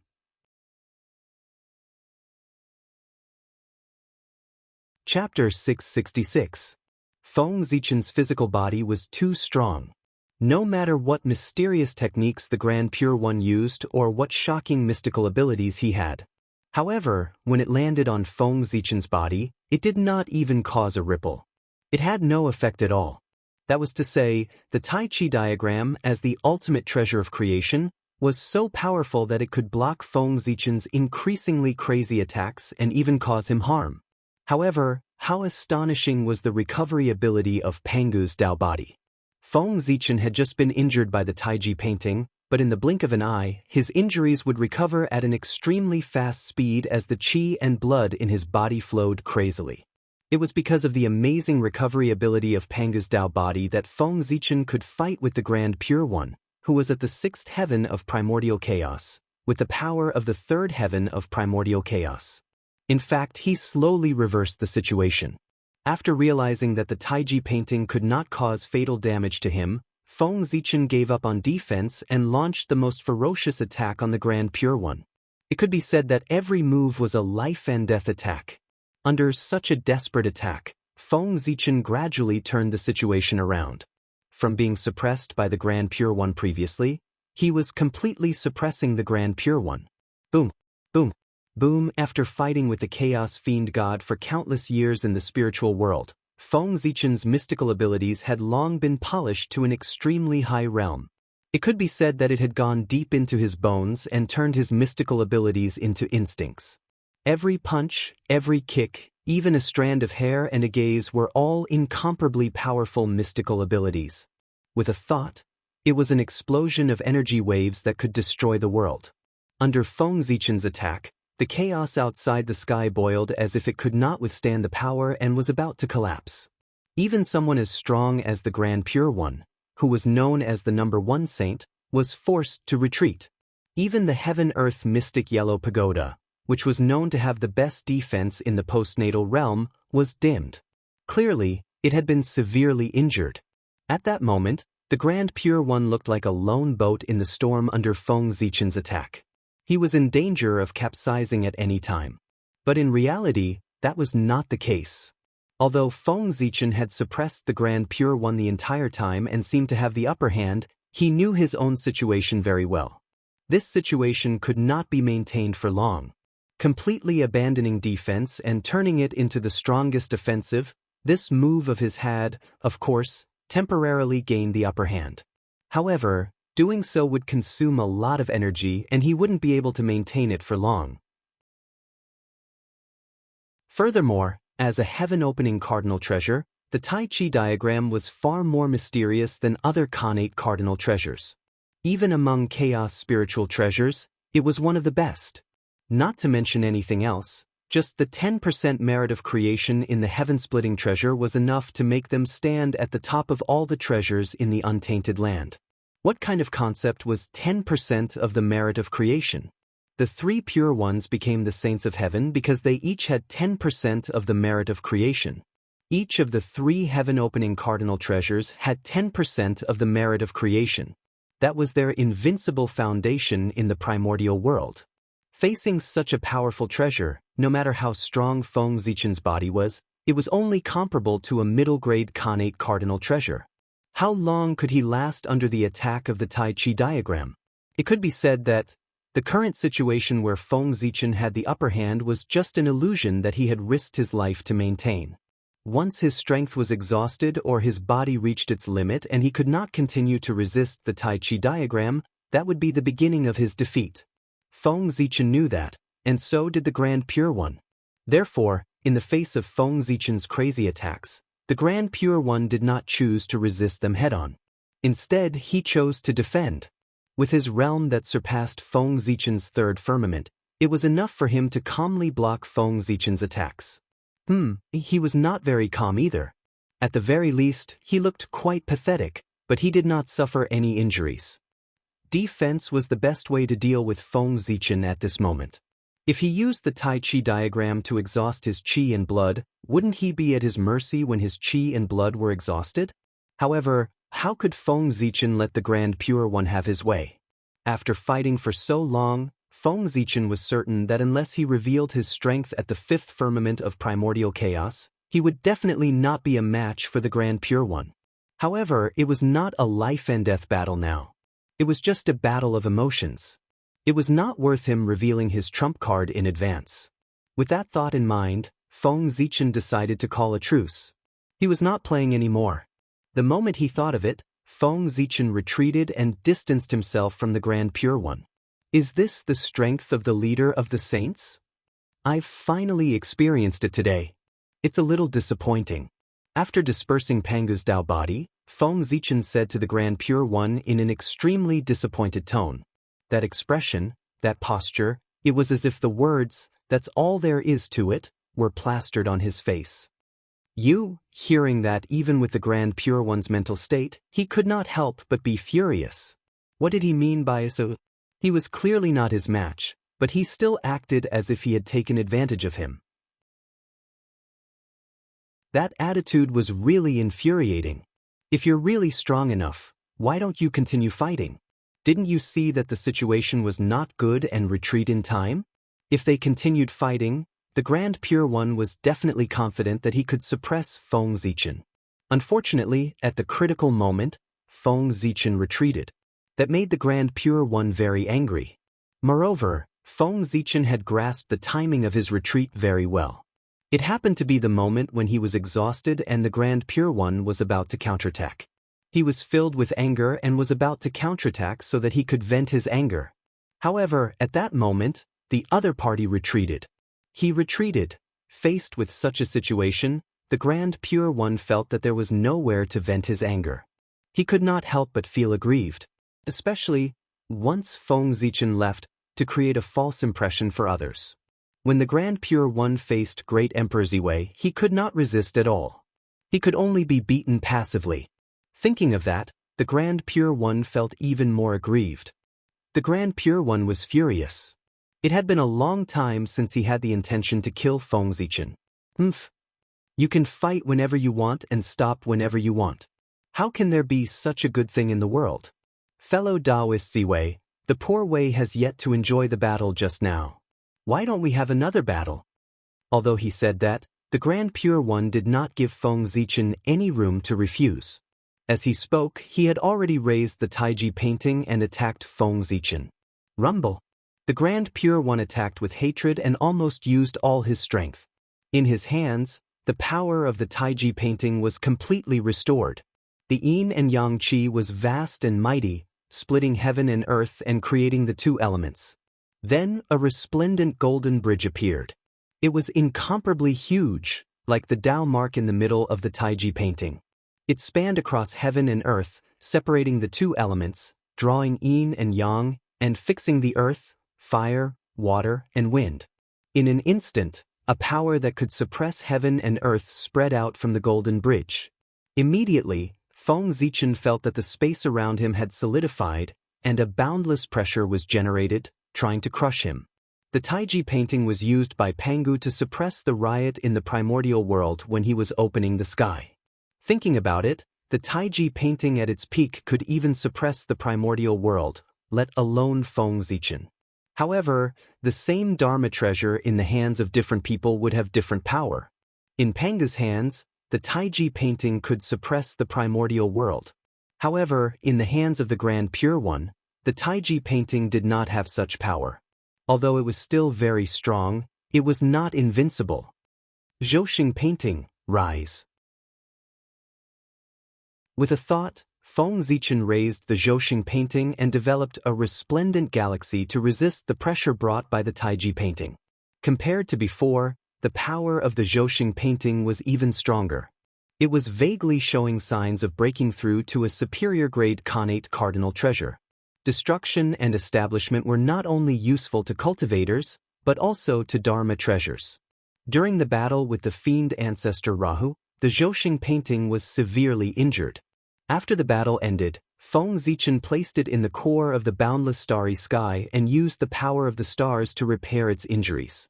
This recovery would take several million years.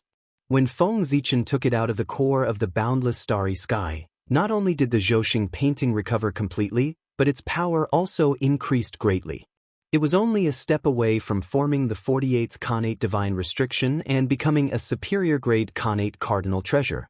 Rumble! The golden bridge shook.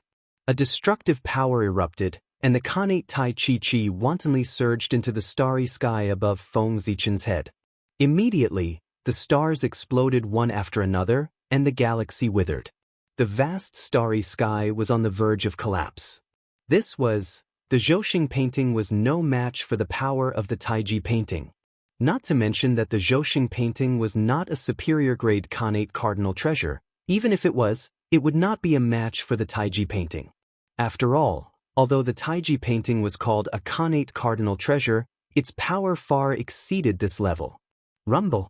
In the blink of an eye, the starry sky above Feng Zichen's head shattered and turned into the Zhouxing painting again, flying back into his hand.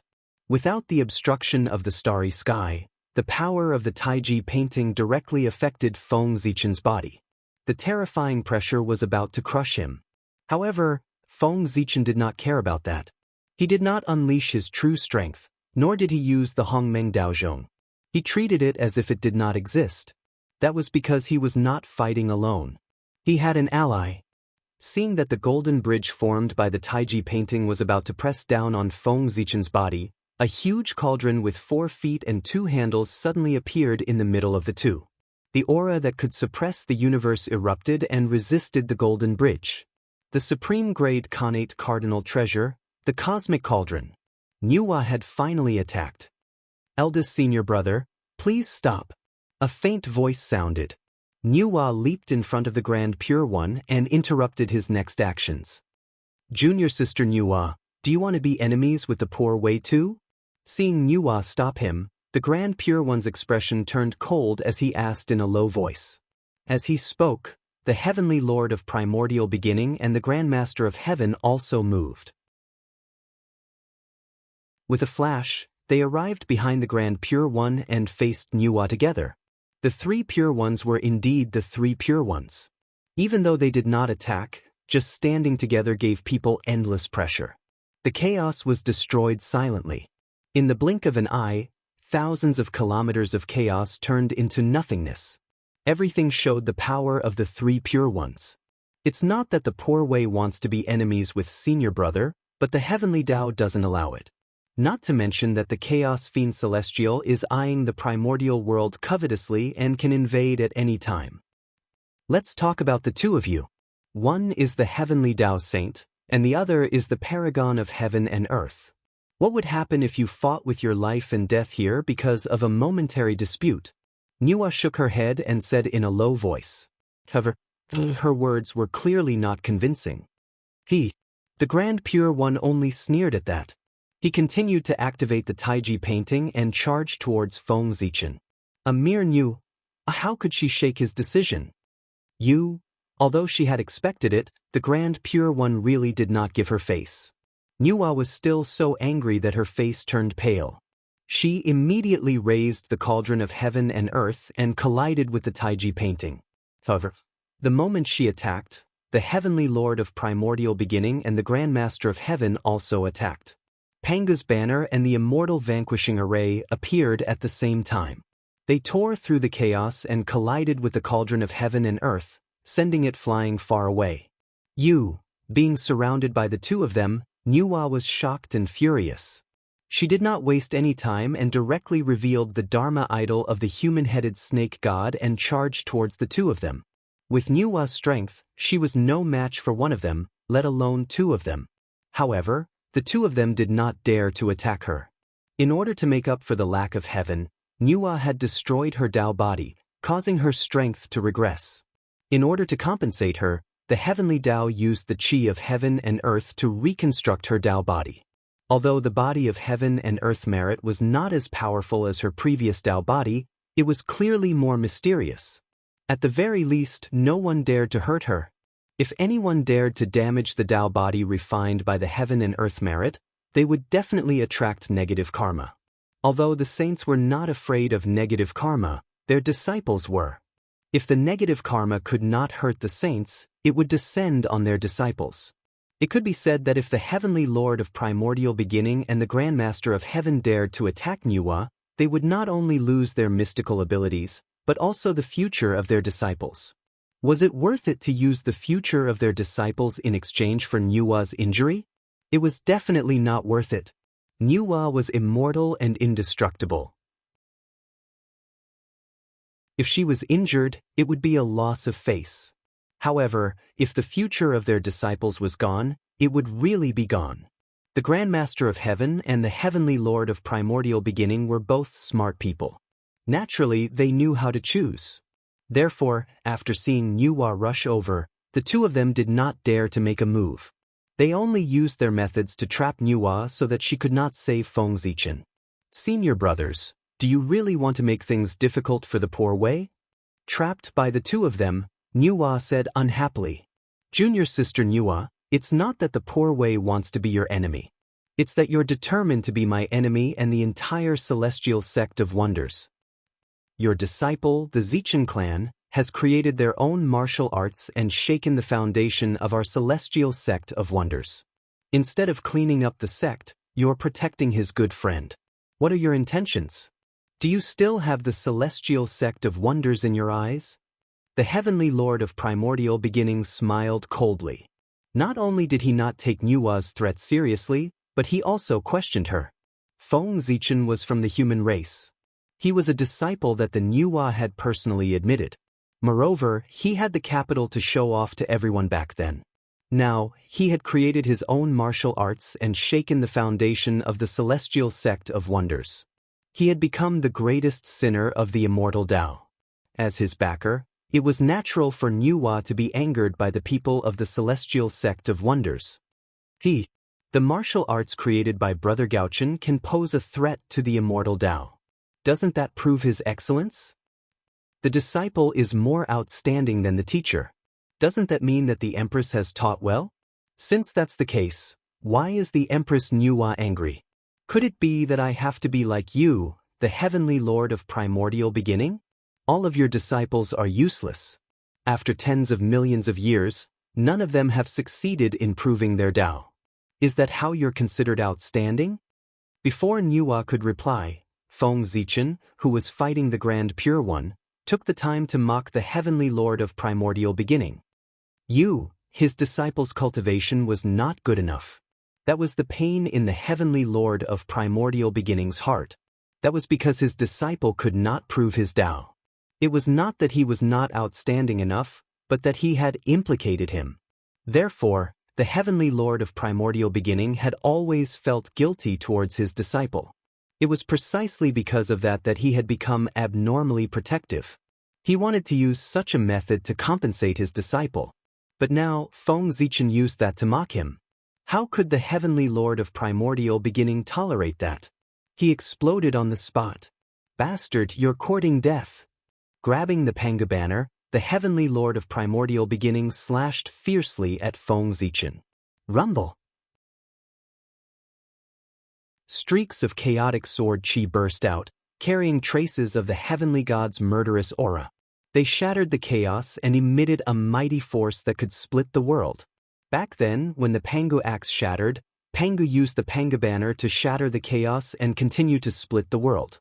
Although the 3 heaven-splitting treasures were all the strongest Dharma treasures of the primordial world, their focus was different. The Taiji painting was a suppression treasure, the Pangu axe was a killing treasure, and the Chaos Bell combined the advantages of the two. It could attack and withdraw. For this reason, among the 3 heaven-splitting treasures, the Panga banner had the strongest killing power. It could even be said that in the primordial world, the Panga banner was the #1 killing treasure. In front of him was the Taiji painting, and behind him was the Panga banner. Facing the #1 suppression treasure and the #1 killing treasure of the primordial world at the same time, no matter how confident Feng Zichen was, he did not dare to say that he could block the attacks of the two. But he still did not panic, because he still had a trump card. Seeing the Taiji painting and the Panga banner charging over, Feng Zichen actually put away the Zhouxing painting, as if he had given up resisting. Just when everyone was puzzled, Feng Zichen shouted calmly, "Don't worry. Tao Ancestor, are you still not going to make a move?" As soon as he finished speaking, the world fell silent in an instant. Then, a sigh was heard. Then, an unparalleled force erupted and brushed past everyone's bodies. Next, the world spun. When Feng Zichen came back to his senses, he found that he was no longer in the chaos outside the heavens, but in the purple cloud palace. Turning his head to look, he saw that the 6 sages had all appeared here. Obviously, the Tao Ancestor had used a supreme method to teleport them from the chaos outside the heavens to this place. Hiss! Thinking of this, Feng Zichen could not help but suck in a breath of cold air. Too powerful. The Tao Ancestor had probably reached the realm of the Wuji Daluo Jingxian. Otherwise, he would not have captured them so easily. One had to know that. When the Tao Ancestor made a move, they did not even notice it, let alone resist. If the difference in strength was not too great, such a situation would not have happened.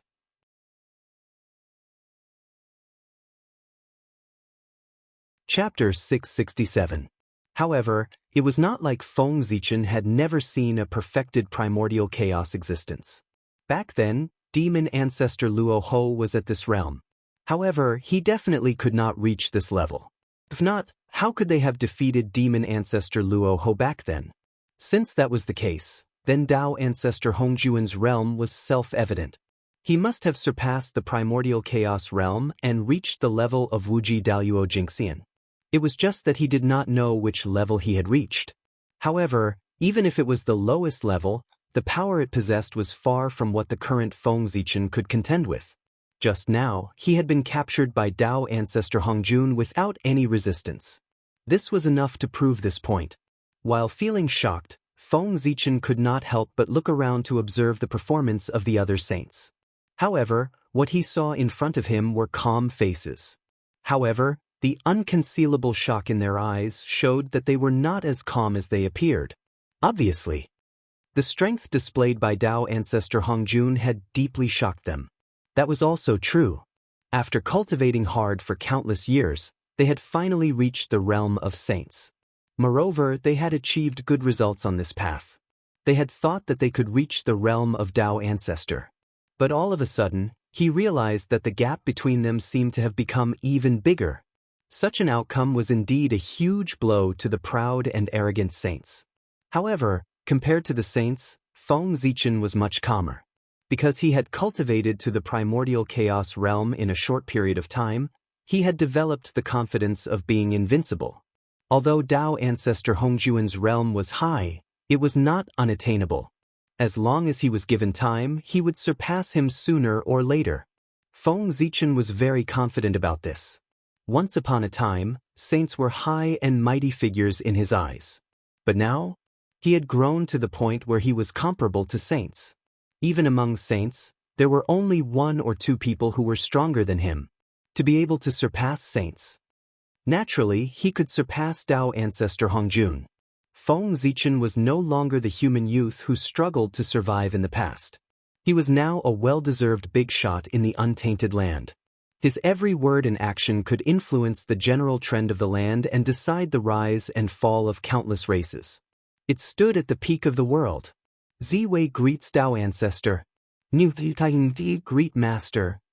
Jing Jundi greets teacher. Suppressing the shock in their hearts, everyone stepped forward and bowed to Dao ancestor Hongjun. After that, everyone stood there with their heads lowered, waiting for Dao ancestor Hongjun's reprimand. As for what happened before? Since Dao ancestor Hongjun had intervened, it was naturally over. That's right, Dao ancestor Hongjun was Feng Zichen's greatest trump card. Despite knowing that the 3 Pure Ones were present, he still dared to provoke the Grand Pure One. The reason was that Feng Zichen knew that Dao ancestor Hongjun would not sit back and watch him get into trouble. To be more precise, the heavenly axiom would not allow anything to happen to him. In the boundless starry sky. It was Feng Zichen's greatest protection. The heavenly axiom needed Feng Zichen to repair the boundless starry sky and even strengthen the origin of the boundless starry sky to promote the advancement of the primordial world. For this, as long as Feng Zichen could not destroy the world, the heavenly axiom would always protect him. And this protection time would be as long as the lifespan of the world. He would truly be with the world. It could be said that, as long as the world still needed the boundless starry sky, Feng Zichen would not really encounter any fatal danger. Even if he was besieged by the saints, he would still be able to turn the situation into a blessing. At most, he would be sealed in the boundless starry sky and could not come out. In a sense, Feng Zichen could be considered a different kind of saint. Under the protection of the heavenly axiom, he could already be like a saint and achieve immortality in the true sense of the primordial world. What he lacked was to mobilize the authority of the heavenly axiom. However, as the supreme being of heaven and earth, how could Feng Zichen lack the authority of the heavenly axiom? Even if he was not as good as a saint, it would not be that bad. Therefore, the saint did not have much of an advantage in front of him. That was not right either. At the very least, the vast sea of knowledge that the saint had accumulated over the countless years was what Feng Zichen lacked. Sigh. You are also existences that have achieved the Tao. It's not appropriate to reprimand you like before. Therefore, the poor way will not say much today to avoid annoying people. However, I have something to remind you. I hope you will keep it in your hearts.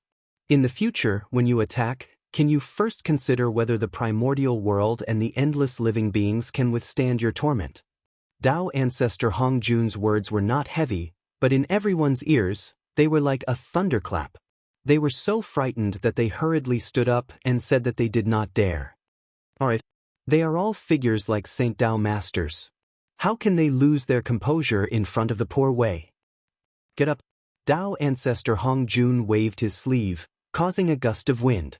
Immediately, everyone felt a supreme force, causing them to be unable to bow. They could not help but be incomparably shocked. Thank you, master, teacher. Once again feeling the power of Dao ancestor Hongjun, everyone did not dare to be rash.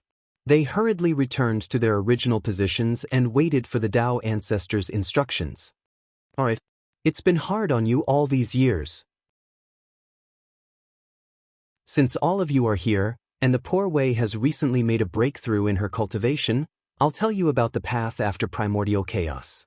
Perhaps it was because of the breakthrough in his cultivation, Or perhaps it was because everyone had worked hard to guard the chaos outside the sky for so many years.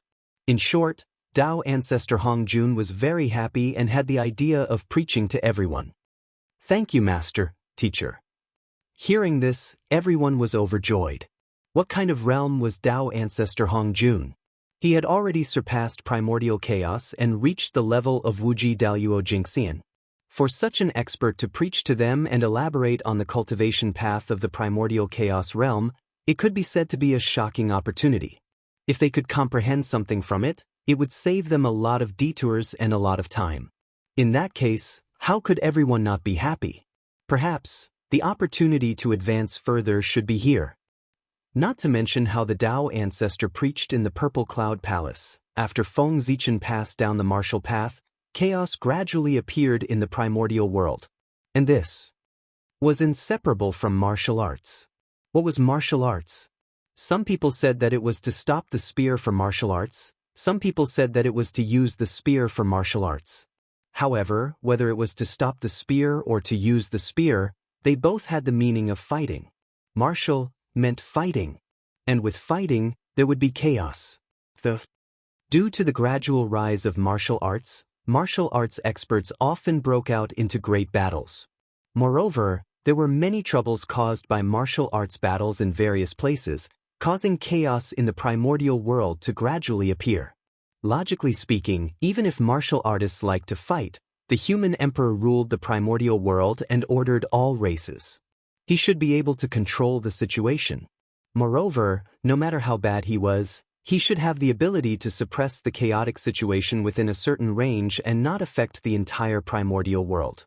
However, right under the nose of the human emperor, the chaos in the primordial world quickly spread to the entire primordial world with an irresistible force.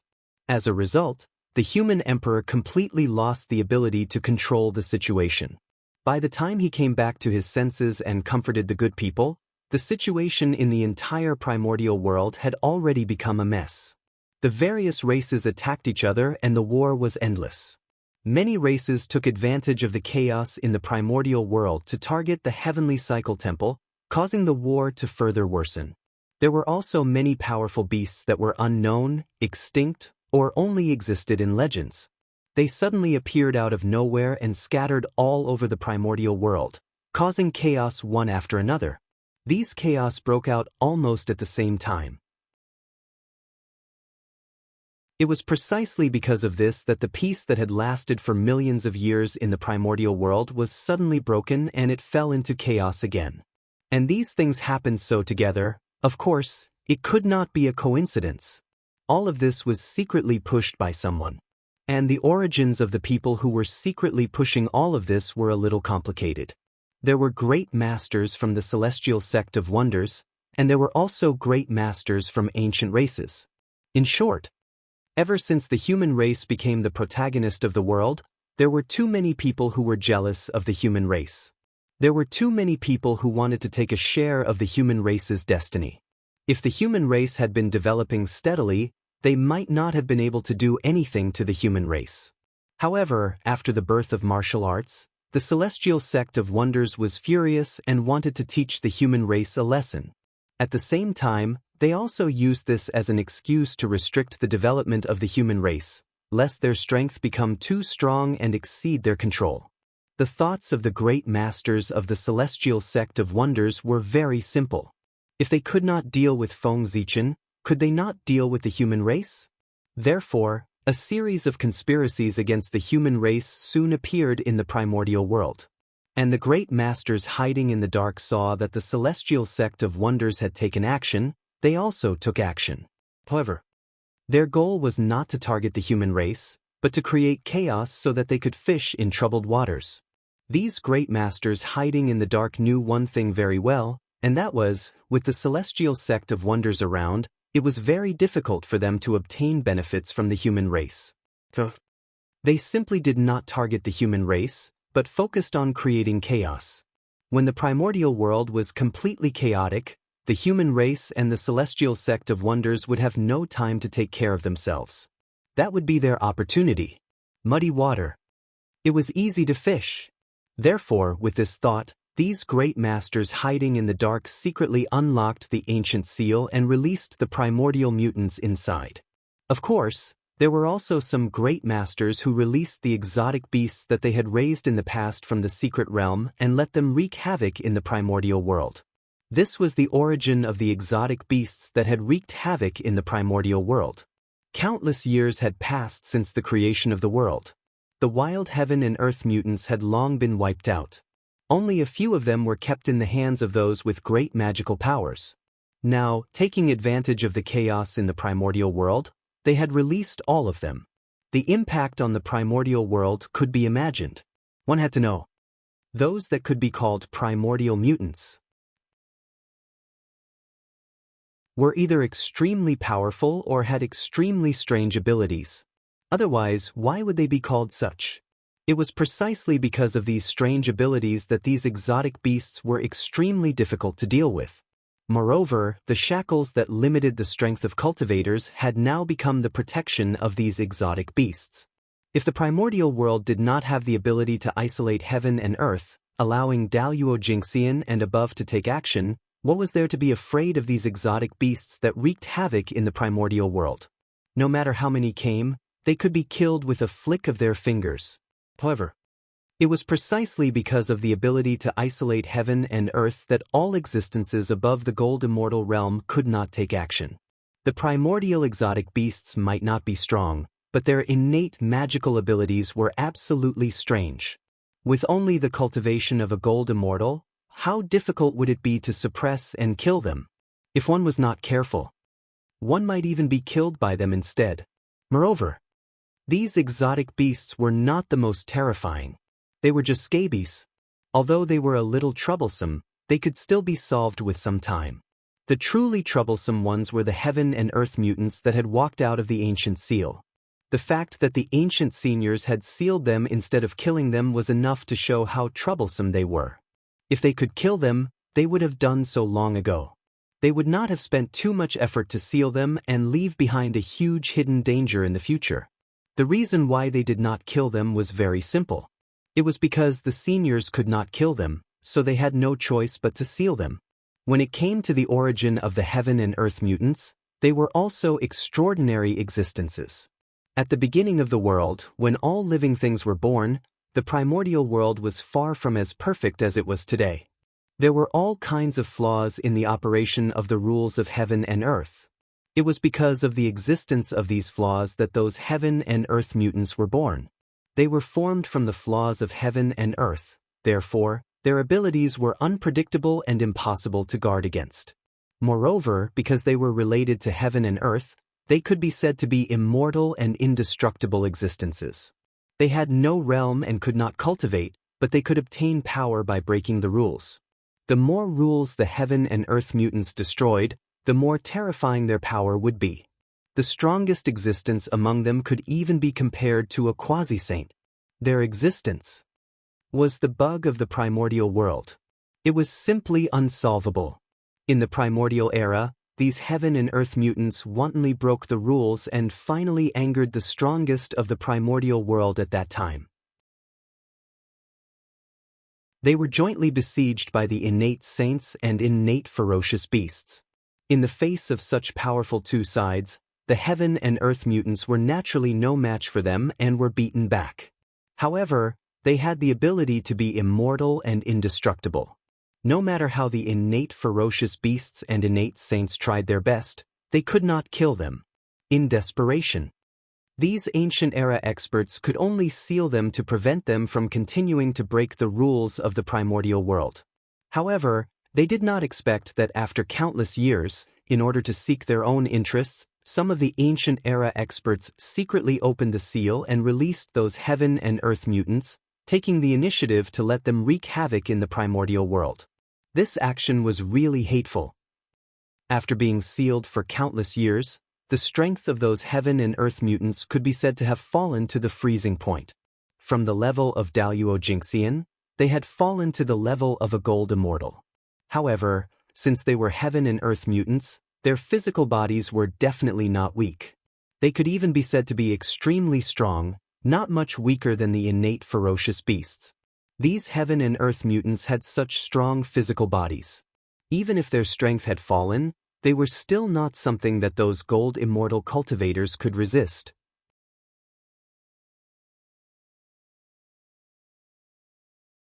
Chapter 668. Not to mention, the Xenogeneics also had those strange and unpredictable talents and abilities. Therefore, with these mutants around, it was hard for the Eldritch world to not be in chaos. Damned Xian sect. Damned immortal path.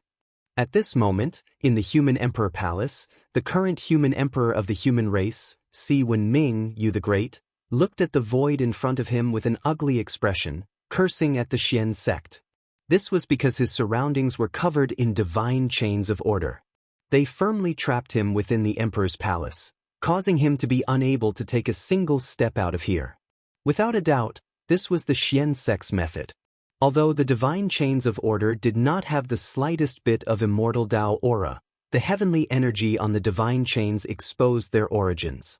It was this heavenly energy that could trap the human emperor, Si Wenming, who was comparable to a great perfection quasi-saint, in the human emperor palace, unable to move. In the Eldritch world, other than the Xian sect's immortal path, which other force could control such powerful heavenly energy? The answer was none. The end of the immortal path was the heavenly path. The original intent of the immortal path was a description of the heavenly path. With the strength of the human race's fate, only the Xian sect could restrict the human emperor's movements. One had to know that the most terrifying thing about the Xian sect was not their long fate, but the fact that they had the largest number of great mediums in the Eldritch world. It could even be said that the Xian sect alone could represent all the forces in the Eldritch world. In front of this force, the human race, as the main character of the world, could not fight against it. Therefore, once the Xian sect took action, the human race fell into a passive position. Restricting the human emperor's freedom was the first step of the Xian sect against the human race. With the support of the human race's fate, the human emperor could unleash strength comparable to a great perfection quasi-saint in the Eldritch world. A great perfection quasi-saint was the top existence even in the heaven realm and Daluo sky, where experts were everywhere. Needless to say, a great perfection golden immortal was the pinnacle of the Eldritch world. Without a doubt, the human emperor with the strength of a great perfection quasi-saint was an invincible existence in the Eldritch world. Absolutely invincible.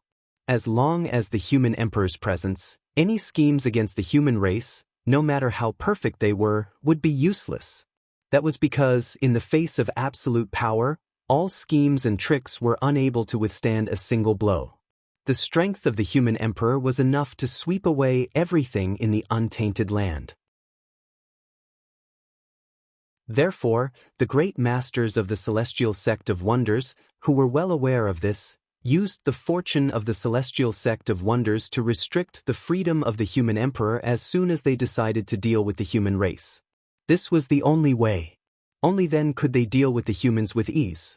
Otherwise, they were afraid that as soon as they made a move, the human emperor on the other side would use his absolute power to defeat all their means. Furthermore, after restraining Wan Renhuang, these great mediums from the celestial sect of wonders were worried that it would not be safe. Then, they restrained the 9 supremes of the human race, Daluo Jinxian. The 9 Daluo Jinxian were ministers who assisted the human emperor. With the blessing of the luck of the human race, they were qualified to display strength beyond that of a gold immortal in the primitive world. The significance of its existence was similar to that of the 9 great kings of the ancient human tribe. It was a means for the human emperor to rule the untainted land. They were the mainstay of the human race. They were also a means for the human race to maintain stability. Their greatest role was to maintain the stability of the human race when the human emperor was not around. A long time ago, the human race had once imagined what the human race's situation would be like when the human emperor was not around. Therefore, they imitated the ancient 9 kings system and set up 9 leaders for the human race. Their purpose was to deal with today's situation. But who would have thought that? The celestial sect of wonders would not make a move. Once they made a move, it would be earth-shattering. After trapping the human emperor, they also made a move to lock up the 9 Daluo Jinxian. It made the human race's preventive measures a complete joke. And this was the main reason for the chaos of the primitive world. With the vastness of the primitive world, without the suppression of a peerless expert, how could a few dozen Xianxian-level existences control the situation? It would be strange if nothing happened. Open for me. In the human emperor palace, Si Wenming was naturally unwilling to be trapped here. He tried his best to activate Xinhua, trying to break through the divine chains of order to regain his freedom. But unfortunately, the foundation of the human race was still a little shallow. How could it be compared to the celestial sect of wonders that controlled the primitive world? Therefore, no matter how hard he tried, other than expanding his range of activities, there was no other effect. In the heavenly court, the North Star Emperor naturally noticed the abnormality of the human race at the first moment, but he did not make a move. Because just as he was about to make a move, he suddenly frowned. He sensed that outside the heavenly realm, there were hundreds of extremely powerful auras that firmly locked onto him. Without a doubt, as long as he dared to help the human race, what greeted him would be the joint attack of hundreds of great mediums. If it was a one-on-one battle, no matter how many great mediums came, the North Star Emperor would not be afraid. He could suppress them with a flip of his hand. But one against hundreds? Then he would have to think twice. Perhaps he would not be able to win. Moreover, even if his skills were better and he was lucky enough to win, the price he would have to pay would be unimaginable. Therefore, the North Star Emperor hesitated for a moment and slowly put down his right hand that he had stretched out. He could not make a move. Of course, if he could not make a move, then the hundreds of great mediums outside who were monitoring him could not make a move either. According to this calculation, if he were to drag out 100, he would not be at a disadvantage. It could even be said that he had made a profit. Good fellow. Hundreds of great mediums. The celestial sect of wonders is really willing to spend money. Sighing secretly, the North Star Emperor shook his head and said, he really did not expect the celestial sect of wonders to mobilize such a large force to deal with him. This really made people feel overwhelmed by favor from their superiors. In order to deal with me, fellow Taoists, you have really put in a lot of effort. It must not have been easy to gather so many fellow Taoists.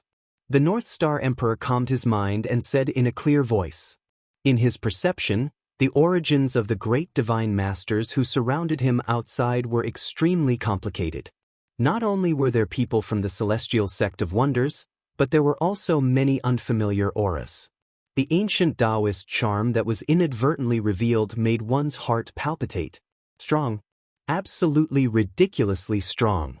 The strength of the experts who came from the ancient era was definitely stronger than that of the great mediums from the celestial sect of wonders.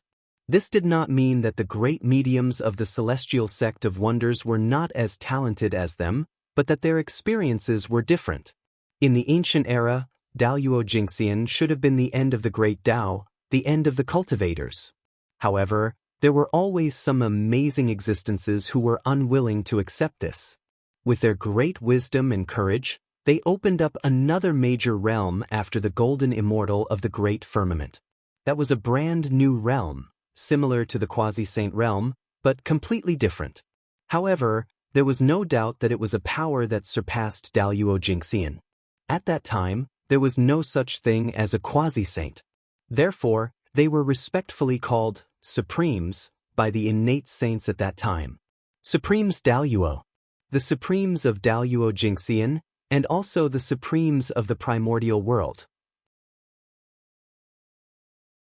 Tao Ancestor Hongjun was once such a figure, Demon Ancestor Luoho was also once such a figure, Ancestral Dragon, Phoenix Ancestor, and the other innate sacred beasts of the 5 elements, and even Wangshu were also once such figures.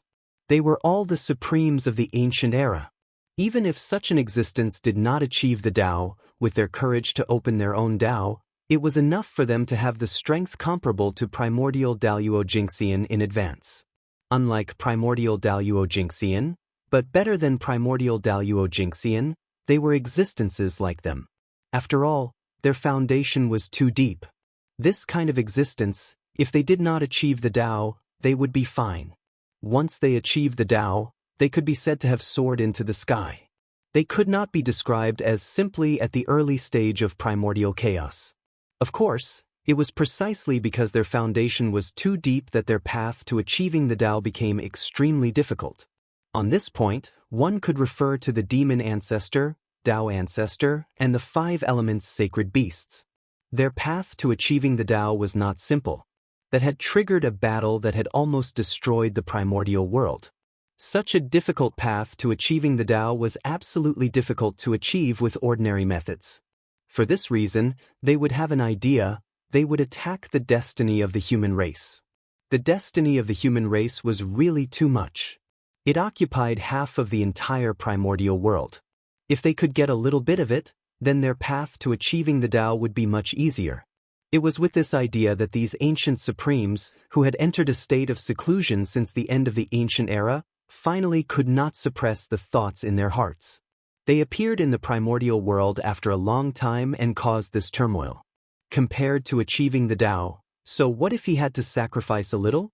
As for the threat of the heaven and earth mutants, they had never taken it seriously. In the ancient era, when they were still weak, they could seal it. Not to mention, they were now much more powerful than they were back then. A mere heaven and earth mutant could be destroyed with a flick of a finger. The North Star Emperor understood the thoughts of the supreme beings of the ancient past. After all, after the human race became the protagonist of the world, it had attracted the attention of many people. Greedy gazes. The current human race was like a huge piece of fat meat that everyone wanted to take a bite of. If they wanted to solve this problem, it was simple. That was to fight. Beat them ruthlessly. Only by beating those who dared to reach out their hands until they hurt and beat them ruthlessly, they would remember this lesson. Only then did they know that the human race was not to be trifled with. As for whether the human race could do this, Gauchen thought that it was still possible. Although the human race was in a mess now, that was because the human race had not reacted yet. When the human race came back to their senses and organized their strength, they could counterattack at any time and easily extinguish the chaos in the primordial world. The human race had dominated the primordial world for millions of years. The foundation that they had accumulated was not a joke. Even if it could not be compared to the shaman and demon race, it was far from what the current primordial world races could compare to. If a mere heaven and earth mutant wanted to defeat the human race, they would be underestimating the human race too much. If the human race was really so weak, it would be impossible for them to escape from the seal of the demon race. And the key to turning the situation around was the human emperor, Si Wenming. If he could appear in time, the situation of the human race would quickly stabilize, and they would be able to condense enough strength to suppress the chaos in various places. Perhaps this was the test of the world for Si Wenming. After passing, he would be the 9th great emperor of the human race. If he could not pass, then he could only be the king of the human race. The reason why Gauchen did not save Si Wenming was because of this consideration. As the human emperor, if he could not even solve such a small problem, what qualifications did he have to become the great emperor of the human race? Therefore, Emperor Gauchen made up his mind to completely let go of this matter and leave it all to Si Wenming to handle. He believed that Si Wenming could solve these matters, and he also believed that the human race had the ability to overcome these difficulties. Otherwise, the human race would be too lousy. If a mere disaster could make the human race unable to take care of themselves, then it would be better not to be the main character of this world. It would also save him from embarrassing himself there. After making up his mind, Gauchen seemed to have put down some burden and suddenly relaxed. He was also in the mood to communicate with those powerful beings in the dark. Fellow Taoists reply. Divine senses spread out from Gauchen's body and echoed between heaven and earth. Unfortunately, even though he released his divine senses so frequently, no one paid attention to him. Everyone's attention was now on the primordial land. They wished that they could directly divide the destiny of the human race. How could they have the time to pay attention to Gauchen? Moreover, Gauchen's mouth was so vicious. If they easily talked to him, they might be ridiculed by him. Therefore, everyone pretended to be deaf and mute, pretending that they did not hear Gao Chen's words.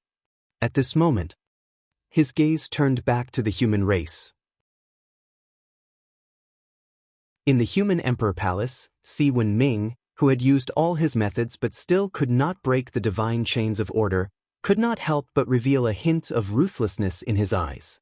The human race must not be in chaos. He had to go out.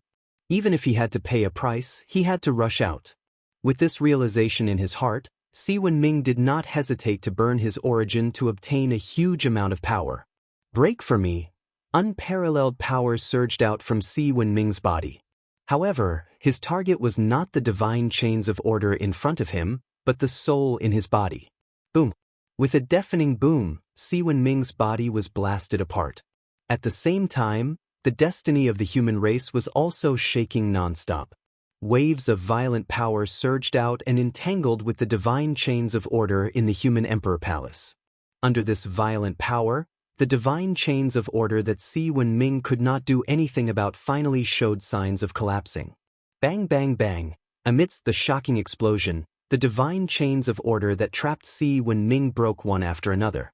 However, at that moment, as if sensing the changes in the human emperor's palace, an extremely mysterious power surged out from the void and supported the divine chains of order. Suppress. It was a light word, but it carried an unparalleled power.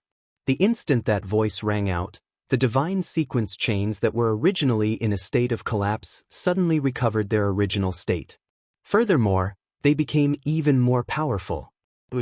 As the divine chains of order swayed, an unparalleled power surged and suppressed the violent destiny of the human race once again. He was also trapped again.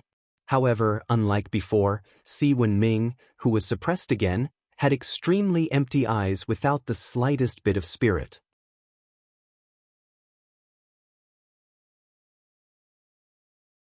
Chapter 669. This was the sign of his soul leaving his body. Obviously, Si Wenming had taken advantage of the time when the divine chains of order had collapsed and burned his origin as the price to escape a wisp of his soul. Although the consequence of doing so would greatly damage his cultivation, it was nothing compared to the stability of the human race.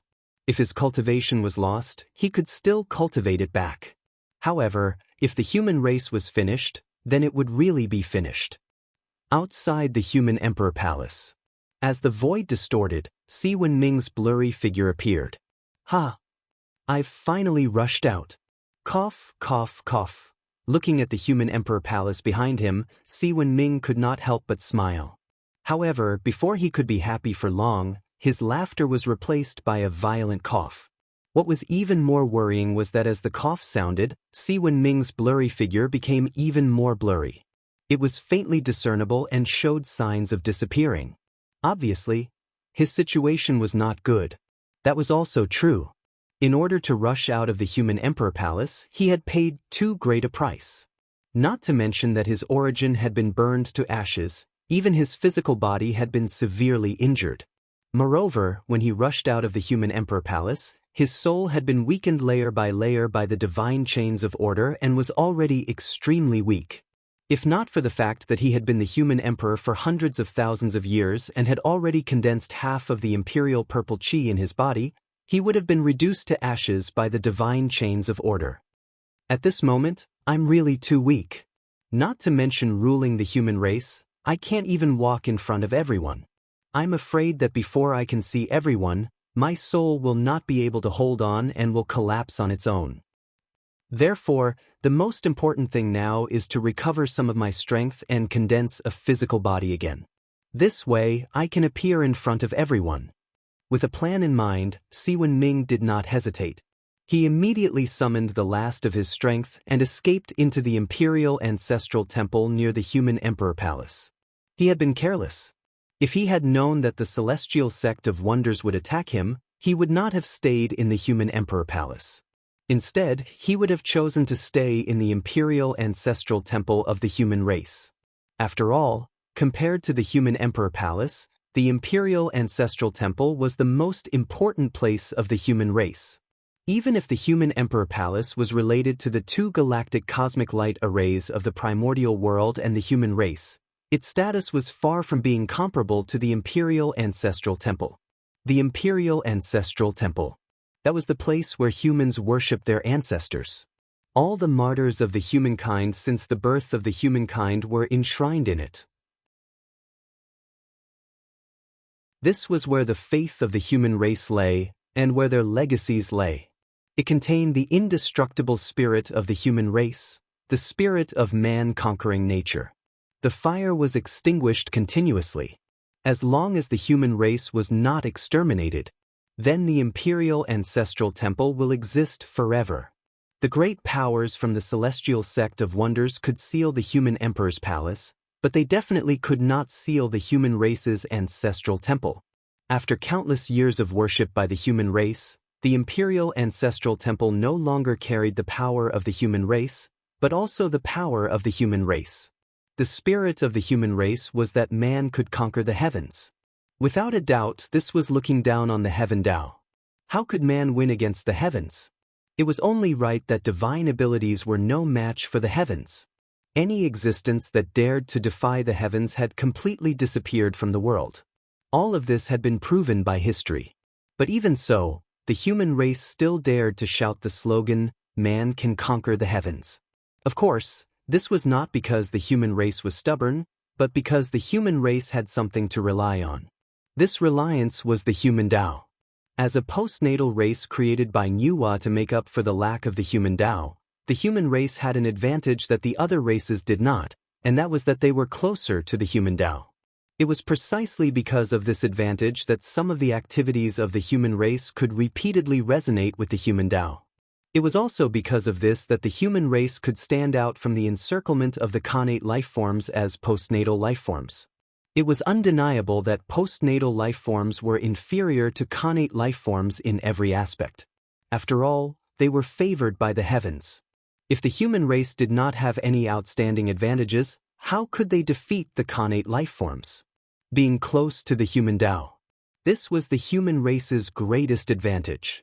With the support of the human Tao, the human race obtained unparalleled creativity, and from then on, they stood out from the primordial world and became the main characters of the world.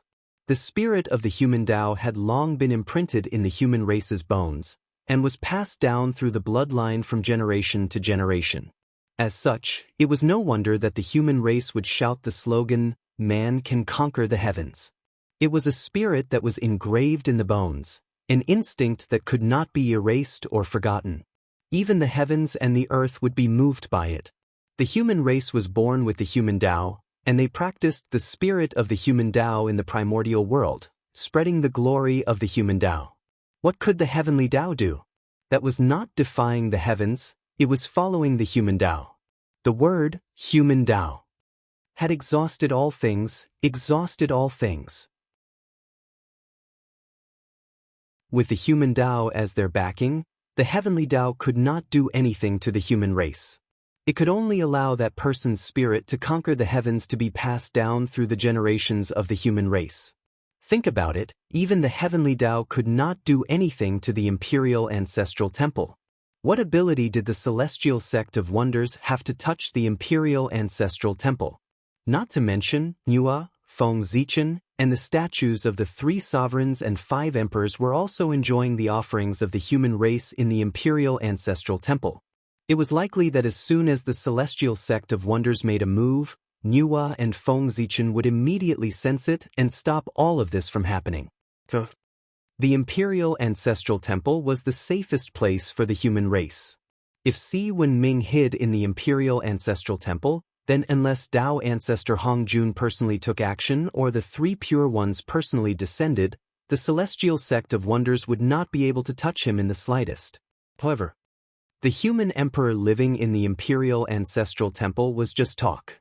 Of course, it was impossible to really do it. In the end, the imperial ancestral temple was also a place to worship the ancestors. It was fine for a short period of time, but if the human emperor lived here all the time, what would it be like? Time was like flowing water. In the blink of an eye, 1,000 years had passed. The situation in the untainted land had become even worse. However, at this moment, the human Emperor Si Wenming finally walked out of the imperial ancestral temple. Sigh. In the end, the time is too short. My strength has only recovered a little, and my physical body has not been able to revert to the body of an innate god-fiend. However, time does not wait for me now. I can't care so much. Si Wenming, who walked out of the imperial ancestral temple, looked at his new body and could not help but sigh in disappointment. However, in 1,000 years, even if he did his best, how much cultivation could he recover? Originally, with the support of the human race's destiny, although Si Wenming's cultivation was only half a step away from Daluo Jingxian, his strength was comparable to that of a great perfection sage-to-be. However, as he forced his way out of the human emperor's palace, his divine soul escaped, but the human race's destiny was still locked in the human emperor's palace. This meant that Si Wenming, who had lost the human race's destiny, had returned to his original state. He was only half a step away from Daluo Jingxian. If that was the case, it was fine. Although a half-step golden immortal was not strong enough, he could be regarded as an overlord in the current untainted land, though he might not be invincible in the present age. However, because of the burning of his origin, Si Wenming's realm fell. He fell from half a step away from Daluo Jingxian to the level of a golden immortal. Moreover, his physical body, which was comparable to an innate god-fiend, could not be brought out of the human emperor's palace. The physical body that he had now was just a recondensed one that he had spent 1,000 years to refine. It had just reached the level of an innate life form. Although the golden immortal realm was the limit of combat strength in the untainted land, innate life forms in the golden immortal realm could be found everywhere in the untainted land. He could not be considered an expert. Si Wenming was the only one who knew the difference between an invincible warrior of the untainted land and an ordinary expert. However, it did not matter if his cultivation level was low or his strength was weak. Si Wenming still had half of the imperial purple chi and the innate treasure, the human emperor's seal. Although these two treasures were not enough to let him continue to be invincible in the untainted land, they were enough to ensure his safety and prevent him from being killed. As soon as he came out of the imperial ancestral temple, Si Wenming did not have time to sigh about his luck. He immediately used the human emperor's seal to issue several orders to announce his existence. After the human emperor appeared, the human race's people were relieved. What happened after that was much simpler. Si Wenming did not care about the situation in the untainted land. He immediately gathered all his strength to help the elders and leaders of the human race stabilize the situation of the human race. Only when the human race was stable would they have enough strength to calm the chaos in the untainted land. You're out so soon? You didn't disappoint me. It's just a little tragic. The physical body is broken, the origin is scattered, and the soul is weak. These injuries are more serious than the last. It's not easy to recover. In the heavenly court, after seeing that the situation of the human race was gradually stabilizing, the North Star Emperor already knew that Si Wenming had broken out of the seal. He could not help but smile. However, different from his happy mood. The faces of the Almighties who were hiding in the dark all turned ugly when they heard the news that Si Wenming had broken out of the seal. What a variable! Si Wenming's appearance had brought too much uncertainty to their plans. It would even cause their plans to completely collapse. Therefore, Si Wenming could not be left alive. Moreover, if they could kill the human emperor of the human race, it would undoubtedly be a huge blow to the morale of the human race. It might even cause the human race to fall apart. With this thought in mind, these great divinities hiding in the dark could not help but have the intention to kill Si Wenming. However, although they had the intention to kill, they did not choose to take action immediately. Because they had concerns in their hearts. After all, he was the human emperor. His status was incomparably noble. He had the karmic position of heaven and earth. If they killed him for no reason, they would inevitably attract karmic power. Normally, they might not care about these karmic powers. But now, everyone was on the verge of attaining the Tao. If they rashly attacked and killed the human emperor, they would probably never be able to attain the Tao. For this reason, no one was willing to make a move. It was not impossible to make a move, but who would bear the responsibility? No one could bear the responsibility. No one was willing to give up the opportunity to attain the Tao to kill the human emperor. Everyone seemed to be very hesitant. However, their hesitation did not last long, because Si Wenming's next action made them make up their minds. They had to get rid of the human emperor. In less than 1,000 years, Si Wenming had stabilized the situation of the human race and integrated a large number of living forces to put into calming the chaos of the primordial world. At this moment, the dignity that the human race had accumulated for millions of years was undoubtedly displayed. As soon as the human race made a move, the 10,000 races that were shouting and killing each other immediately became obedient. Not only did they stop fighting each other, but they also took the initiative to send troops to cooperate with the human race to calm the chaos of the primordial world. With the help of the 10,000 races, the human race's pace of calming the chaos was undoubtedly much faster. Soon, a large number of primordial mutants were either captured or killed. Even the immortal heaven and earth mutants could not stop the human race's footsteps. That's right. The heaven and earth mutants were very strong and brought a lot of trouble to the human race. However, no matter how big the trouble was, it was not difficult for the human race. If one person was not a match for the heaven and earth mutants, then 10 people, 100 people, 1,000 people, 10,000 people. Even ants could bite an elephant to death. Not to mention people. The thing that the human race did not lack the most was people. Quantitative change was enough to trigger qualitative change. Hundreds of golden immortals joined forces to set up a large array. The power that erupted could not kill the heaven and earth mutants, but it could also seal them. Even if it was only a temporary seal, as long as the primordial world was stabilized and Si Wenming's power returned, he would be able to suppress them with a flip of his hand. In this chaos of the primordial world, the human race no longer hid their strength. They swept across the entire primordial world with absolute strength, wanting to calm the chaos in one fell swoop. In fact, there was no need for the human race to hide their strength. They had already been forced to this extent.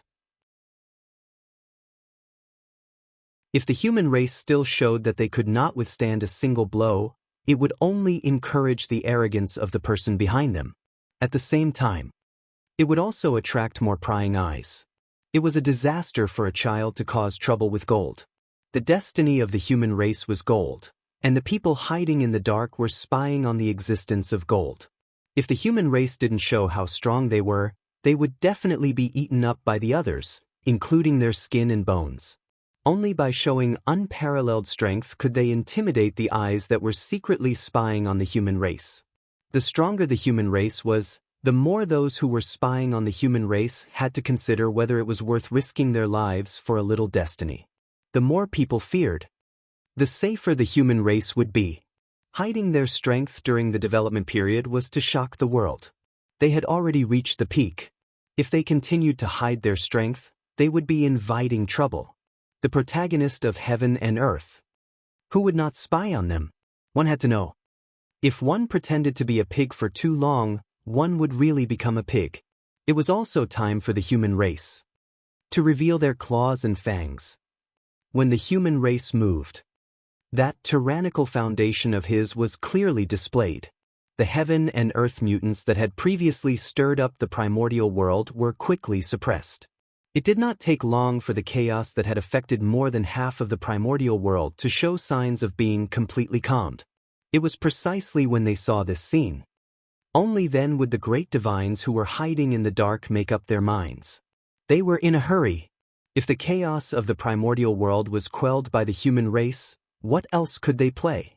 All their plans could be declared a failure. Not only did they not get any benefits, but they also got into trouble and offended the North Star Emperor to death. This deal was undoubtedly a huge loss. P.S. I beg for more monthly votes. In addition, there will be no limit tomorrow. There will definitely be a burst of updates. As for whether there will be a burst of updates in the future, it depends on the results. The better the results, the more updates. If it can be a high-quality product, I can update it every day. I can even get rid of the bad habit of playing games.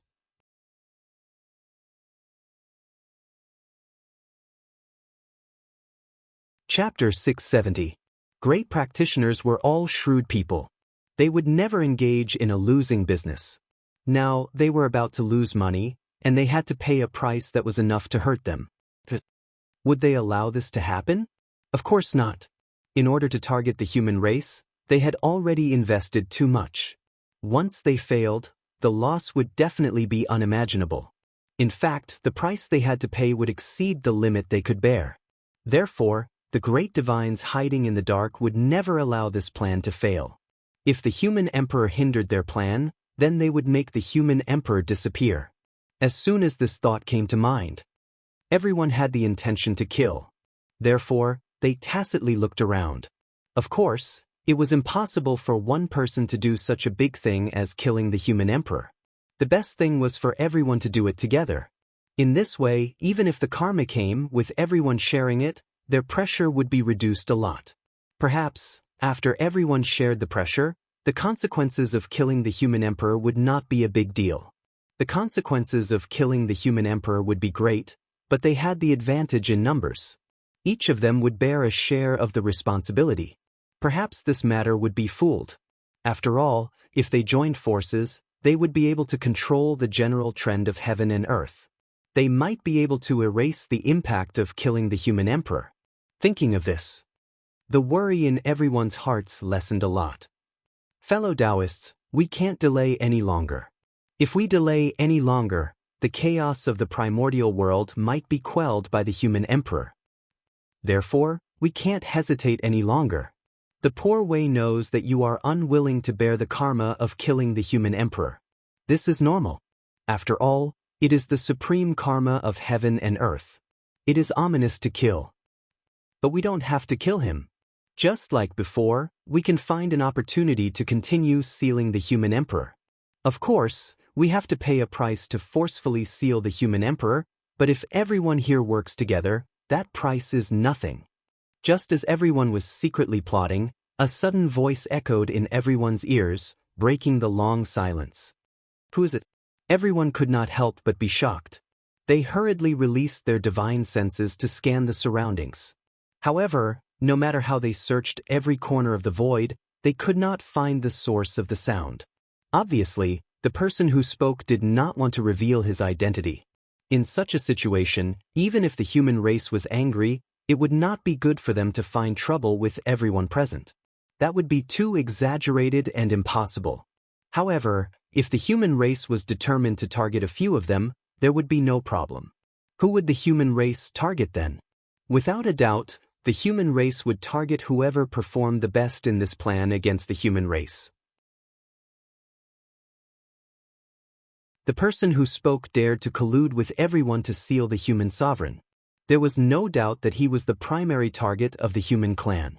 Once his identity was exposed, no matter who he was, he would be hunted down endlessly by the human clan until he died.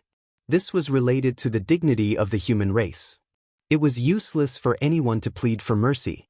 Therefore, everyone understood that person's unwillingness to reveal his identity. At that moment, he did not investigate the identity of that person. He just nodded secretly to show that he agreed with his suggestion. There was nothing he could do even if he didn't agree, because this was the best choice at the moment. There was no other way. Great! Since everyone agrees with the poor way's suggestion, we'll take action together to seal the human sovereign in one breath's time. Seeing that everyone nodded, the person spoke again. At that moment, no one responded. However, their attitude of secretly accumulating power had already revealed everything. Very soon, one breath's time passed, and it was time for everyone to take action. Take action! A voice was heard. Almost at the same time, everyone mobilized their magic power and was about to attack the human sovereign. However, just as they took action, an extremely dazzling sword light flew out from the heavenly court. It cut through the layers of void and swept toward them. Quick dodge! It's the North Star Emperor. Knowing who the person was, everyone did not have the heart to fight against him. They did not have the time to deal with the human sovereign. The moment before the sword light exploded, They all rushed out as fast as they could so that they could escape from the range of the sword light. However, Great Emperor Gaoqian's attack was too fast. Before he attacked, there was no sign at all. Therefore, even though the great magicians who were hiding in the dark were extremely fast, there were still some who were unable to escape from the range of the sword light. Rumble, boundless sword light exploded as though it was splitting the heaven and earth apart. It was clear and turbid yin and yang. It stirred up the earth, fire, water, and wind and destroyed the void that everyone was hiding in. A few screams were heard. The few people who fell behind were sucked into the sword light. In an instant, they were torn into pieces by the terrifying sword light together with their physical bodies and primordial spirits. Very soon, they disappeared completely. After everything calmed down, a few connate spiritual treasures with a few broken connate true spirits could be seen rushing out from the void that was destroyed by the sword light. Obviously, they were the great divines who did not manage to escape in time and were severely injured by the sword light of the North Star Emperor. Their physical bodies were shattered, their primordial spirits were shattered, and even their connate, undying true spirits were broken. Wasn't that a serious injury? It could be seen that the North Star Emperor was ruthless. Swoosh! A few powerful great mediums saw the innate spiritual treasures dashing out and protected them without hesitation. They wanted to prevent the North Star Emperor from continuing to attack and killing them. No matter what, they were in an alliance to fight against the North Star Emperor. If they were to allow the severely injured people to be killed by the North Star Emperor, everyone would be in danger. The alliance that was not considered reliable to begin with would only exist in name. Before the enemy was dealt with, the alliance would only exist in name. Then, when the North Star Emperor came, how were they going to defend against him? Therefore, no matter what, they had to protect the alliance. Even if it was just for show, they had to maintain the stability of the alliance to prevent the North Star Emperor from finding an opportunity to destroy them one by one. Protecting the injured allies was the first step, and it was also a necessary step. Sigh. In the heavenly court, the North Star Emperor who saw the scene couldn't help but sigh. He took back the thought of continuing to attack. Everyone reacted quickly and did not give him a second chance to attack. Otherwise, he might have the chance to kill a few great divines. However, the chances of that happening were not high. Those who could reach this stage would have some trump cards in their hands. How could they die so easily? One had to know that this was the primordial world with an incomparably deep foundation. If it was another world, primordial chaos experts could naturally do it.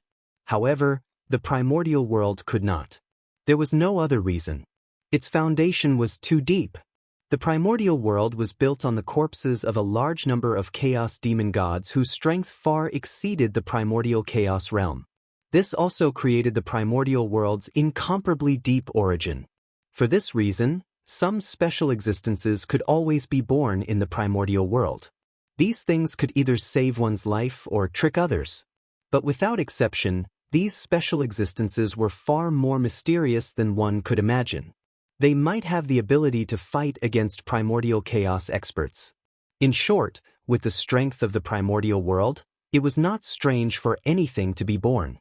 Therefore, as long as it was not a one-on-one situation, even if the North Star Emperor was in existence on the level of primordial chaos Daluo Jingxian, he did not dare to say that he had the confidence to completely kill several great divines. They all hid too well. No matter how narcissistic the North Star Emperor was, he did not dare to guarantee that he was the only actor in the primordial world. Who knew, there might be others who acted better than him. If he was accidentally acted by others, it would be awkward. In particular, the North Star Emperor was certain that among the many great divines in the primordial world, there were definitely more than one saint. Perhaps, among the group of great divines in front of him, there might be a saint. Therefore, the North Star Emperor did not dare to go too far. If he accidentally forced the other party into a corner and fought to the death with him, he would be in big trouble. The means of a saint might not be weaker than him. They were figures who had existed since the creation of the world. Who knew how many treasures they had in their hands? Since they had already opened up their identities, they must have prepared a lot of good things for them. It was not impossible for them to temporarily possess the combat strength of a primordial chaos expert. It was because of this that the North Star Emperor decided to focus on stability. In the end, it was still because the human race was too weak. If the human race had 4 or 5 primordial chaos Daluo Jinxian, the North Star Emperor would not care about the identity of a saint. He would have long pushed them over. Fellow Taoists, don't you think it's too much? When the human emperor of our race was sealed, I did not make a move to save him. But now that the human emperor of our race has just broken the seal, you are in a hurry to make a move on him. Your table manners are really unsightly. After putting away the Zichen sword, the North Star Emperor mocked everyone. Your Majesty, you must be joking. The Poor Wei and the others have no intention of making a move on the human emperor. They just want to help the human emperor when they see that the primordial world is in chaos. One of them laughed dryly and went forward to explain. Help. I think it's more of a hindrance. It seems that the primordial world is not chaotic enough. Are you planning to add more fuel to the fire? How could the North Star Emperor believe such nonsense? He continued to mock them. It's fine if your Majesty doesn't believe me. The Poor Wei and the others just won't make a move. That person saw that the North Star Emperor's words were unpleasant. After laughing a few times, he stopped talking. So, the place fell into silence again.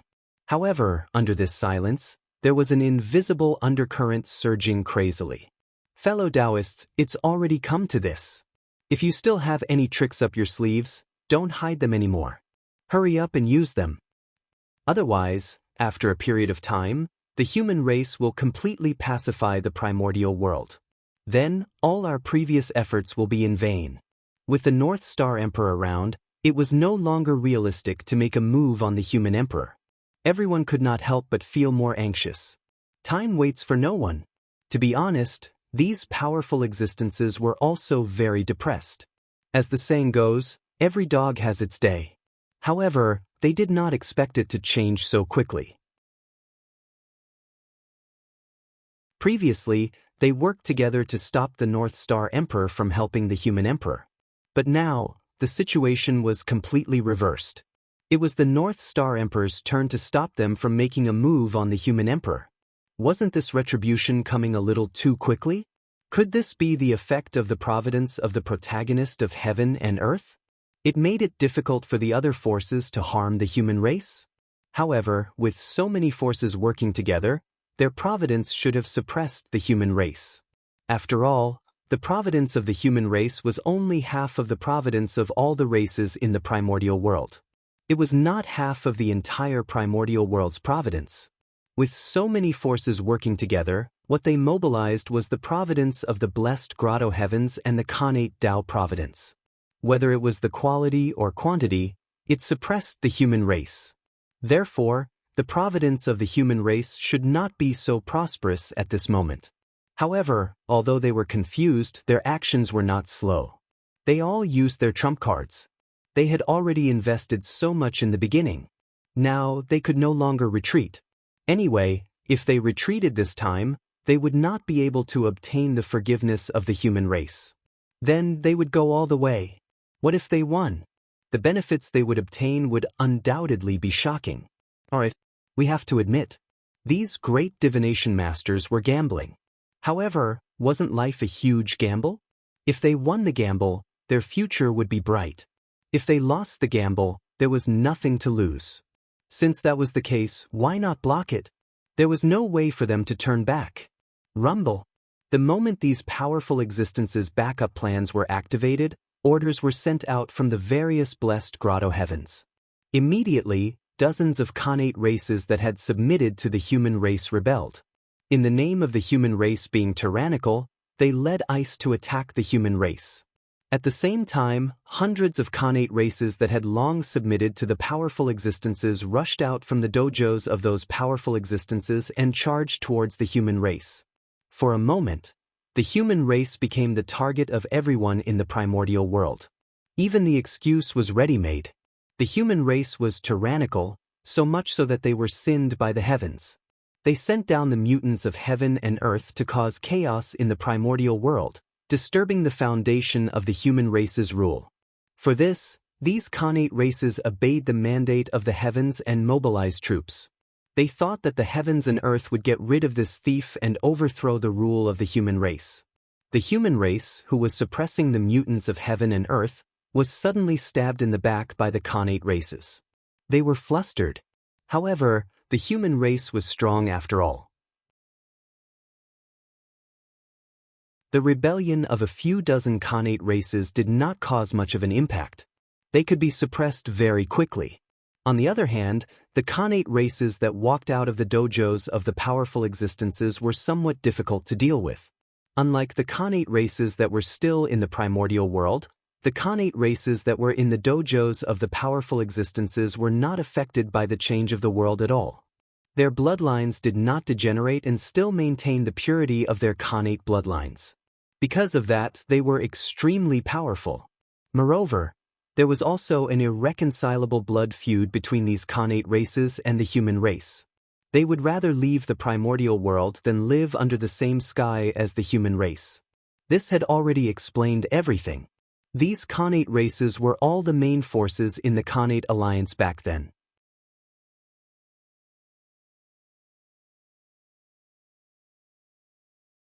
Chapter 671. What was the Khanate alliance? It was an alliance formed by all the Khanate races in the primordial world in order to fight against the human race.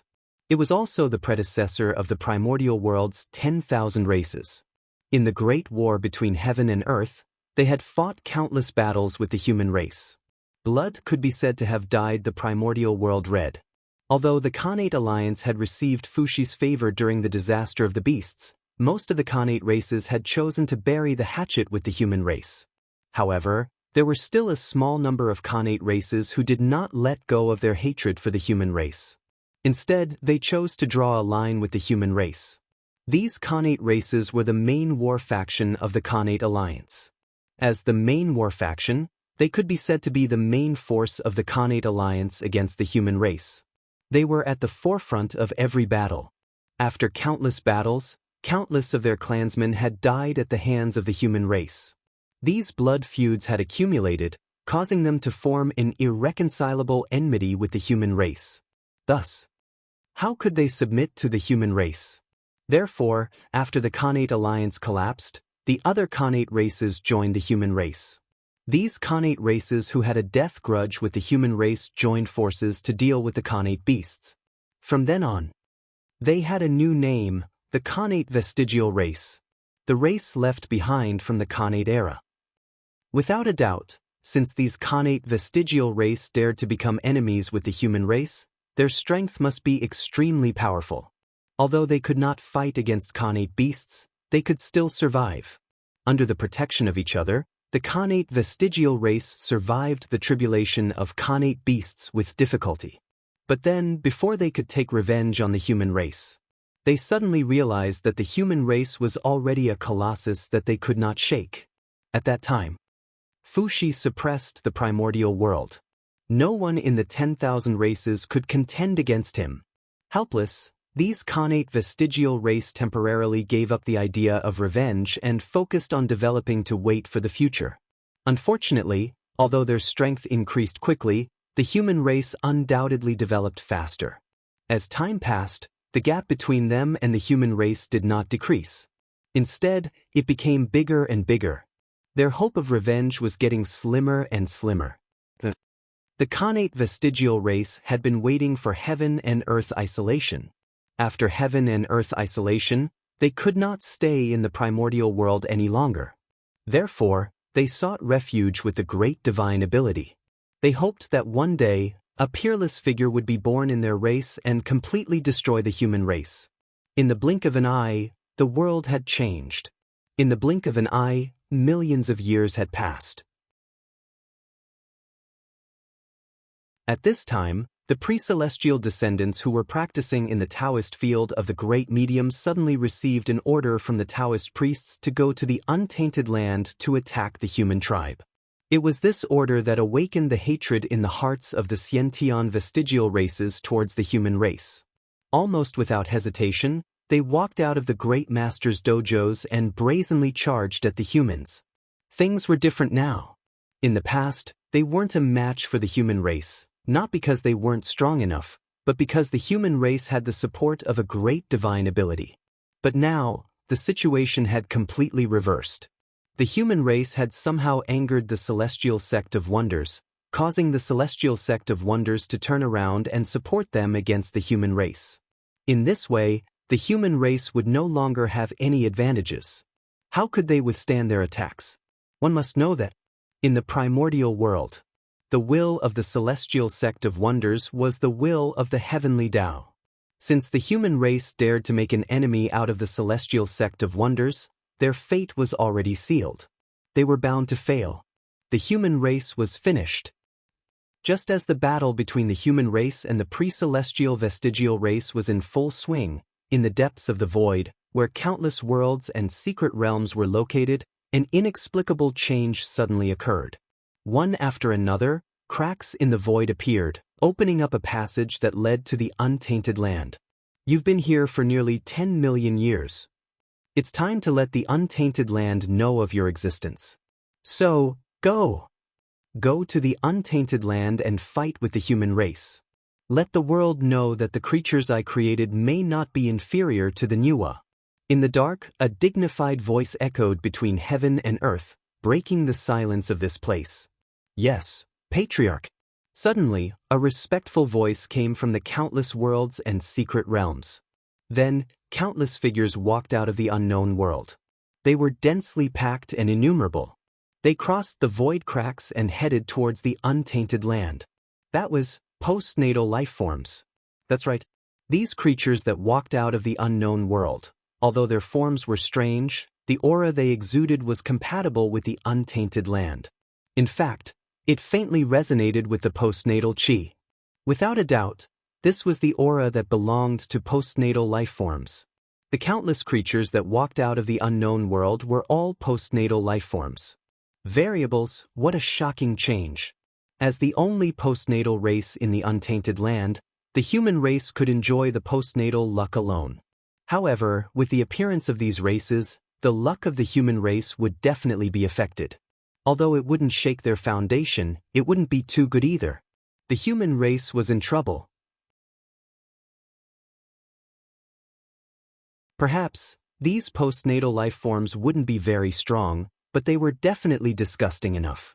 For the human race, once they started a war with these postnatal life forms, even if they won, they wouldn't get anything. At most, they would stabilize their postnatal luck. However, once they lost, the losses would undoubtedly be huge. A portion of the postnatal luck that originally belonged to the human race would definitely be given to those postnatal life forms. There was no benefit in winning, but if they lost, they would suffer great losses. How could these postnatal life forms not be disgusting? The sudden appearance of these postnatal life forms was the biggest backup plan left behind by the great magicians of the Celestial Sect of Wonders to deal with the human race. The prenatal vestigial race was just an appetizer. The postnatal life forms were the real trump card. As for the origin of these postnatal life forms, it was simple. They were nothing more than secretly created by the great magicians. Of course, the purpose of those great magicians creating these postnatal life forms was not to deal with the human race, but to seek merit and verify the path of Tao in exchange for an opportunity to take a step further. At that time, in the untainted land, Goddess Nuwa first created humans and achieved Tao. After that, Taoist Mingi created the Azura clan in the Blood Sea and obtained a large amount of merit, so he took a step further. It was when they saw this scene that those great magicians couldn't help but have the idea of creating a postnatal race. There was no loss in trying. What if they succeeded? Even if they didn't take a step further like Mingi, as long as they could gain something, it wouldn't be a loss. It could even be a gain. If they could obtain some merit, that would be even better. With such thoughts in mind, the great magicians hid in the dark for a period of time and created all kinds of postnatal life forms for the untainted land. As for why these postnatal life forms had never appeared in the untainted land for so many years, the answer was much simpler. It was nothing more than that the great magicians were afraid that after these postnatal life forms appeared, they would have a dispute with the shaman and demon race, which would implicate them.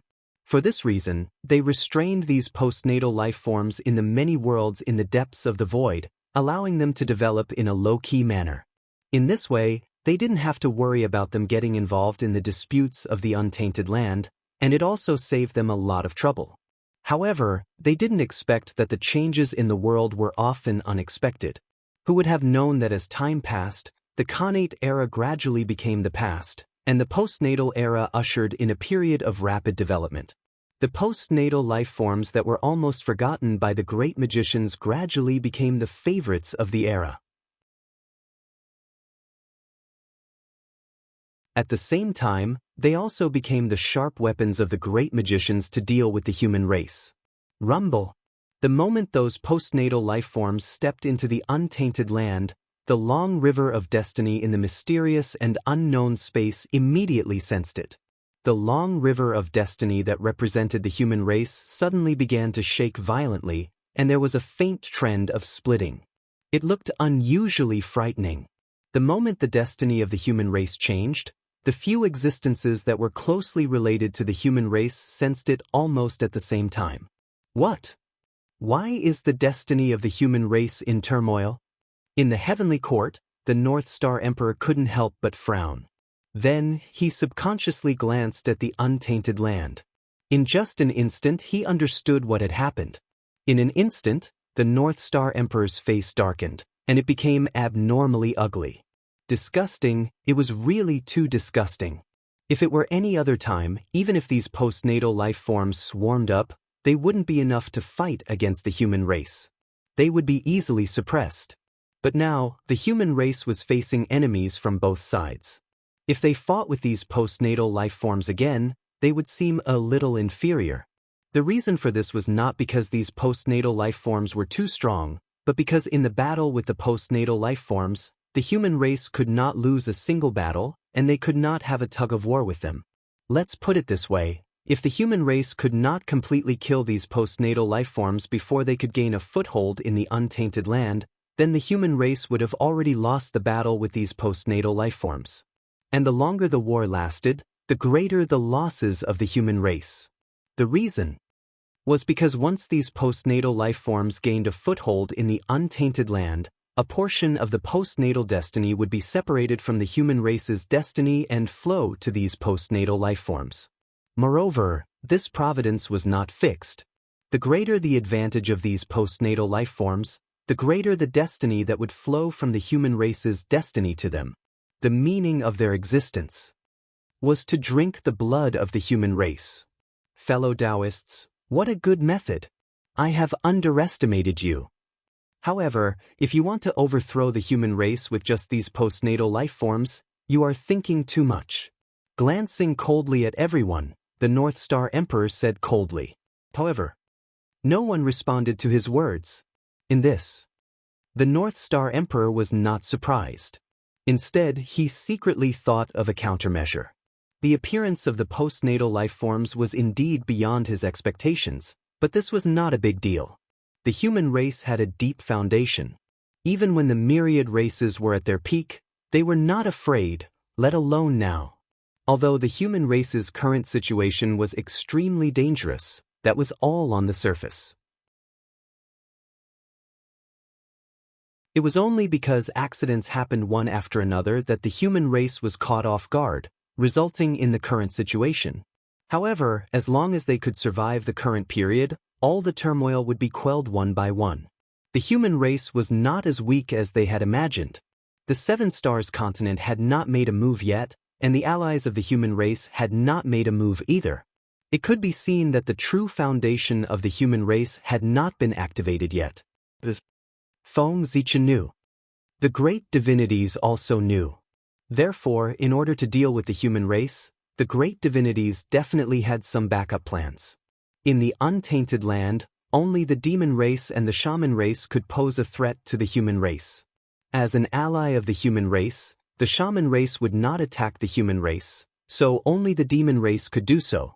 With a thought, the North Star Emperor thought of the final trump card of the great divinities, The demon race. If the demon race took advantage of the chaos to attack, they could indeed threaten the human race. One had to know. After the battle between the shaman and the demon race, although the demon race suffered a great loss and was almost completely wiped out, a portion of the demon race's strength was preserved. That was the North Sea demon race under Demon Master Kuan-peng. Due to his bad relationship with Dijun, Patriarch Kuan-peng had always worked but not put in any effort in the heavenly court. For this reason, during the battle between the shaman and the demon race, only Patriarch Kuan-peng of the entire North Sea demon race fought. Moreover, at the end of the battle, this fellow ran away with He Tu and Luo Shu when he saw that the situation was not good. He had really tricked Dijun. However, although Patriarch Kuan-peng's actions were despicable, it was precisely because of this that the North Sea demon race was able to preserve their strength and become a major force in the untainted land. Although the North Sea demon race was only a branch of the demon race, they might not be weaker than the current human race. Therefore, if the North Sea demon race attacked the human race would really be in danger. Thinking of this, Emperor Gaochen couldn't help but lower his gaze and look at the North Sea to observe the current situation of the North Sea demon race.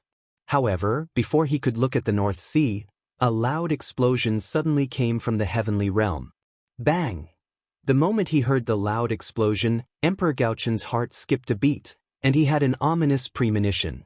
When he looked over and saw the source of the explosion, his heart couldn't help but sink. But the heavenly river had burst its banks. Someone had blasted a huge hole in the heavenly dike. The explosion just now was the sound of the heavenly dike breaking. What a bastard! Even though he knew that in order to deal with the human race, those powerful beings had no scruples, when Gaochen saw the scene of the heavenly river bursting its banks, he couldn't help but exclaim at their audacity. They really didn't care about anything. They even dared to have designs on the heavenly river. Didn't they know that once the water of the heavenly river fell into the human world, what kind of disaster would it bring to the human world? That monstrous negative karma. Weren't they afraid at all? Balala. Following the gap in the heavenly dike, the Ruo River flowed towards the untainted land. It was as if the Milky Way was falling from the ninth heaven. Its momentum was so great that it was completely unstoppable. It seemed that this scene had also happened when the heavenly realm was shattered. However, at that time, the untainted land was still in the Khanate era. The Khanate Chi was everywhere in the world, so there was no need to be afraid of polluting the Ruo River. P.S. What a mess. There's one more chapter. It's about 11:30. It should also be 4,000 words.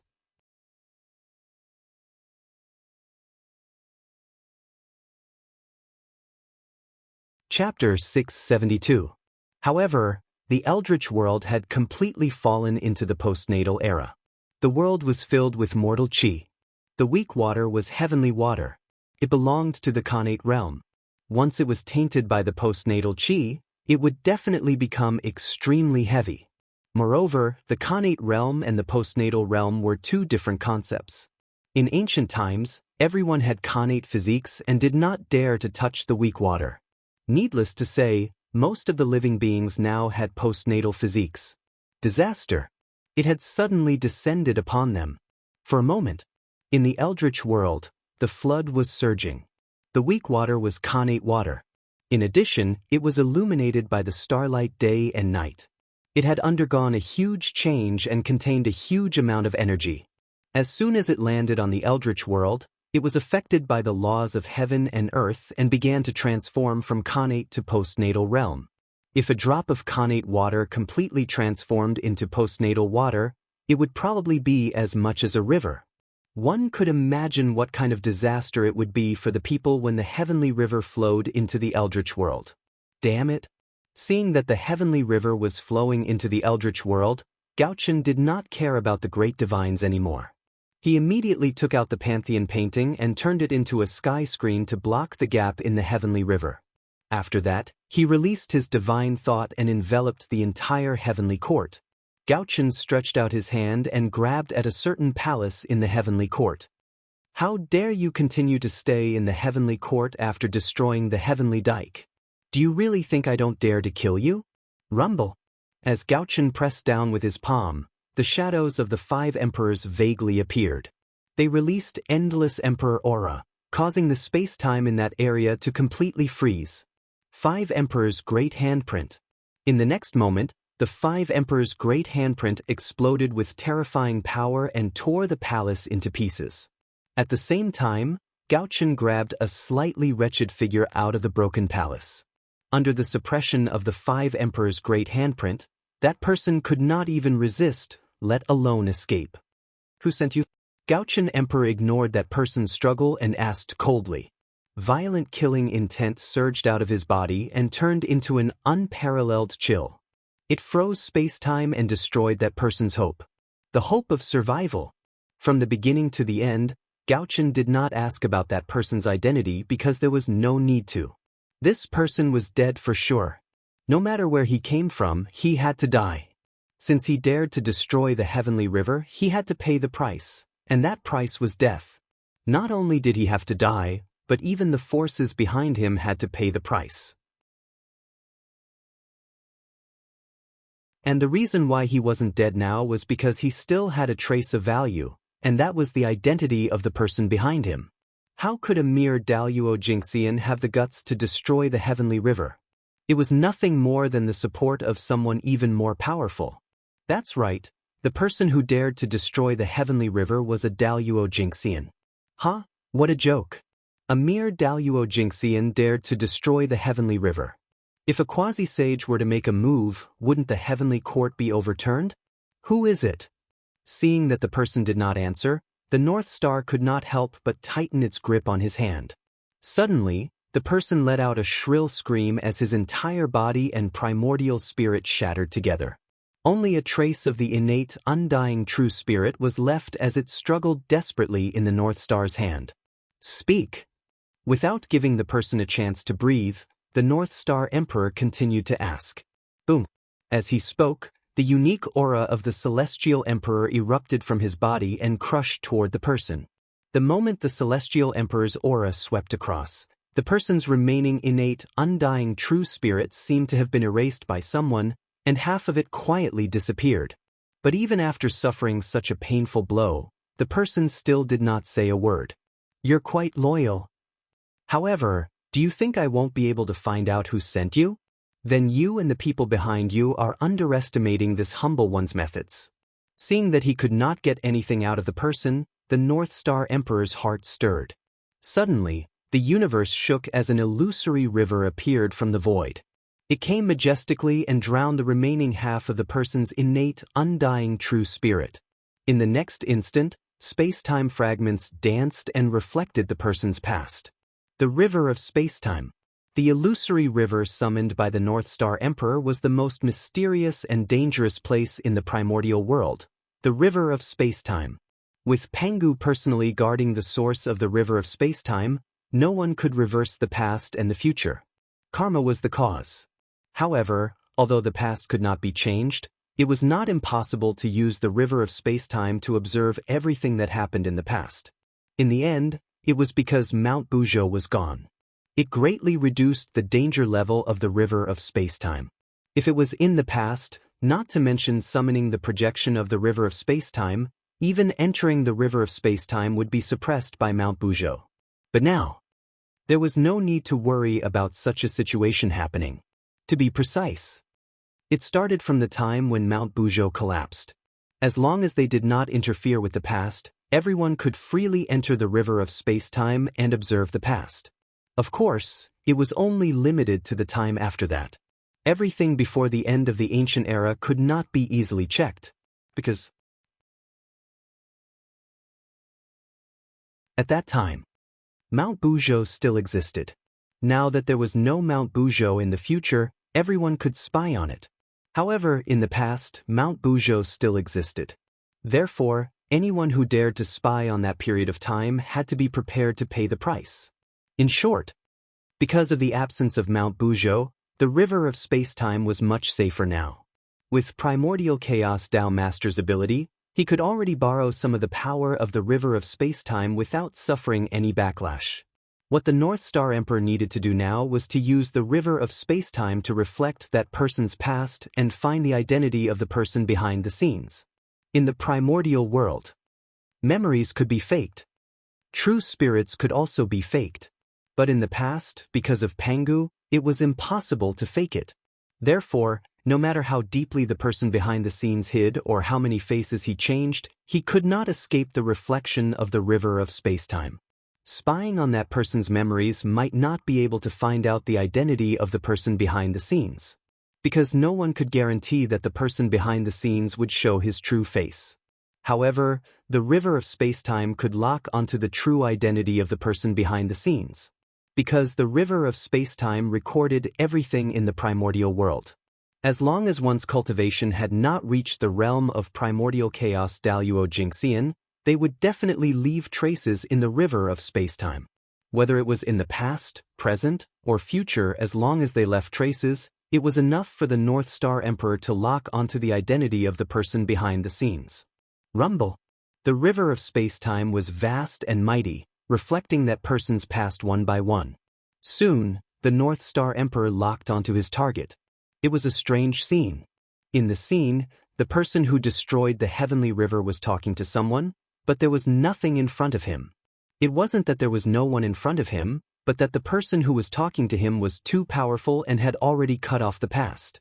Therefore, he couldn't see his figure in the past. Cut off the past? Not bad, but I don't believe that you've also cut off the present and the future. With a thought, the North Star Emperor froze the scene and used the void as a basis to push the river of space-time back to the future. Hiss, is this what a Taoist master can do? Shaking the universe with a raise of his hand and playing with the river of space-time. How terrifying! At the side, the powerful beings who were monitoring the North Star Emperor were so shocked that they were speechless when they saw him playing with the river of space-time. Such means and such a realm were what they dreamed of. At this time, they didn't dare to disturb the North Star Emperor. That was because everyone could tell that the North Star Emperor was in a fit of anger. If they interfered with him now, would they really want to die? Moreover, the North Star Emperor was currently investigating the real culprit behind the Heavenly River's breach. If anyone interfered at this time, wouldn't it be equivalent to admitting that they were the culprit? The Heavenly River's breach caused a flood in the Eldritch world, and countless people suffered. The karma involved was no less than killing the human emperor. Who would be willing to take the blame? At this time, not to mention the North Star Emperor, even the powerful beings were cursing the mastermind in their hearts. Why did he touch the Heavenly River all of a sudden? Wasn't he looking for trouble? One had to know that the attack of the weak water was indiscriminate. Any existence in the Eldritch world would be affected. In other words, their subordinates were also within the attack range of the weak water. However, the only consolation was that the human race was the most powerful, so they were affected more than others. That could be considered a blessing in disguise. After finding out the identity of the mastermind from the future, the North Star Emperor didn't hold back. He directly used the future to deduce the mastermind's location. Die. After taking a few glances, the North Star Emperor realized that he didn't know who the mastermind was. He couldn't be bothered to pursue the mastermind's purpose. He directly took out the Xianxia sword, broke through the void, and slashed at the mastermind. At the same time, in order to prevent the mastermind from escaping, he even mobilized the power of the North Star to forcefully seal the void where the mastermind was. Even so, the North Star Emperor felt that it wasn't safe. He then used the Buzhou Dao seal, a supreme spacetime technique to assist the North Star in sealing the spacetime. Swoosh, the Xianxia sword slashed out, carrying the power of the innate sword Dao. It was like the incarnation of Dao, and it directly injured the mastermind who was caught off guard. Without a sound, the physical body of the person behind the scenes was turned into dust under the sword light. Buzz. Just as the body of the mastermind was shattered, a clear light escaped from it and flew towards the distance. That clear light. It was the innate, undying true spirit of the mastermind. Although he didn't know how he was exposed, he didn't have time to think about what was happening. It was more important for him to escape.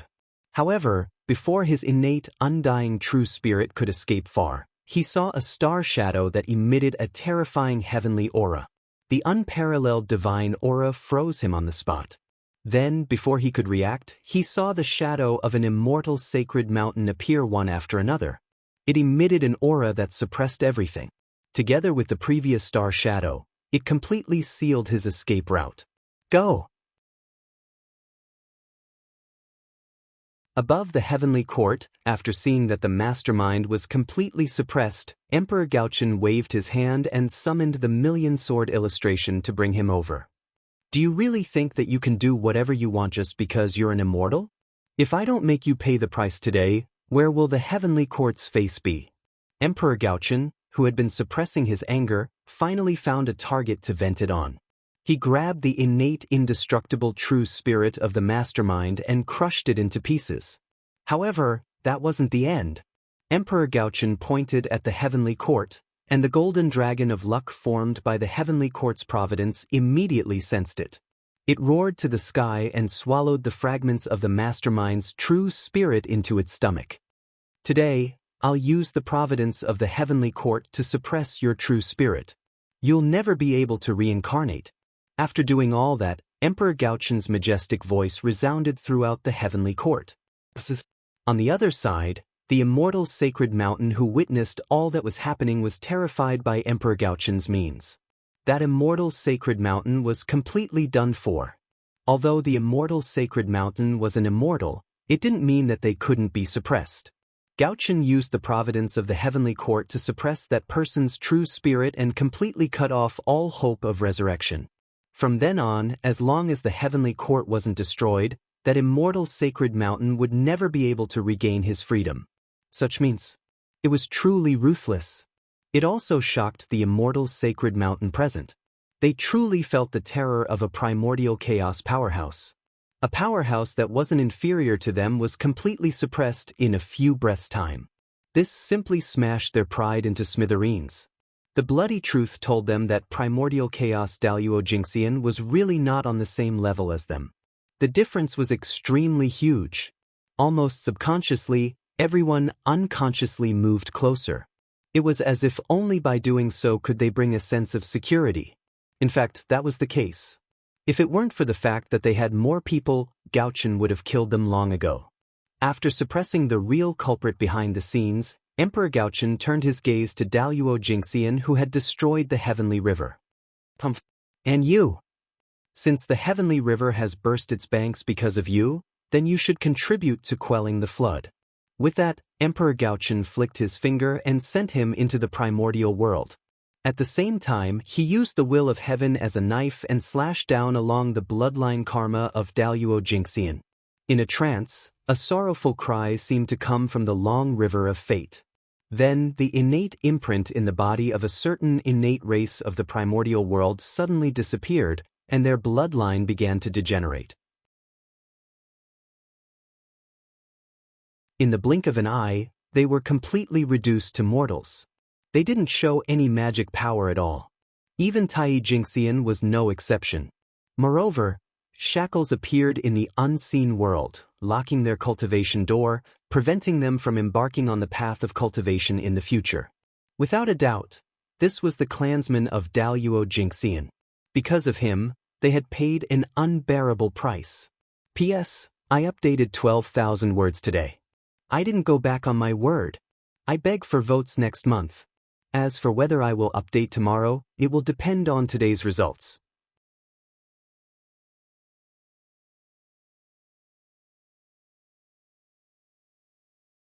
Chapter 673.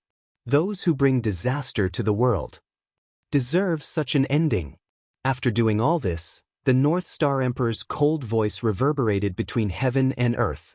The murderous intent in his voice was so strong that it made everyone feel as if they were facing a mountain of corpses and a sea of blood.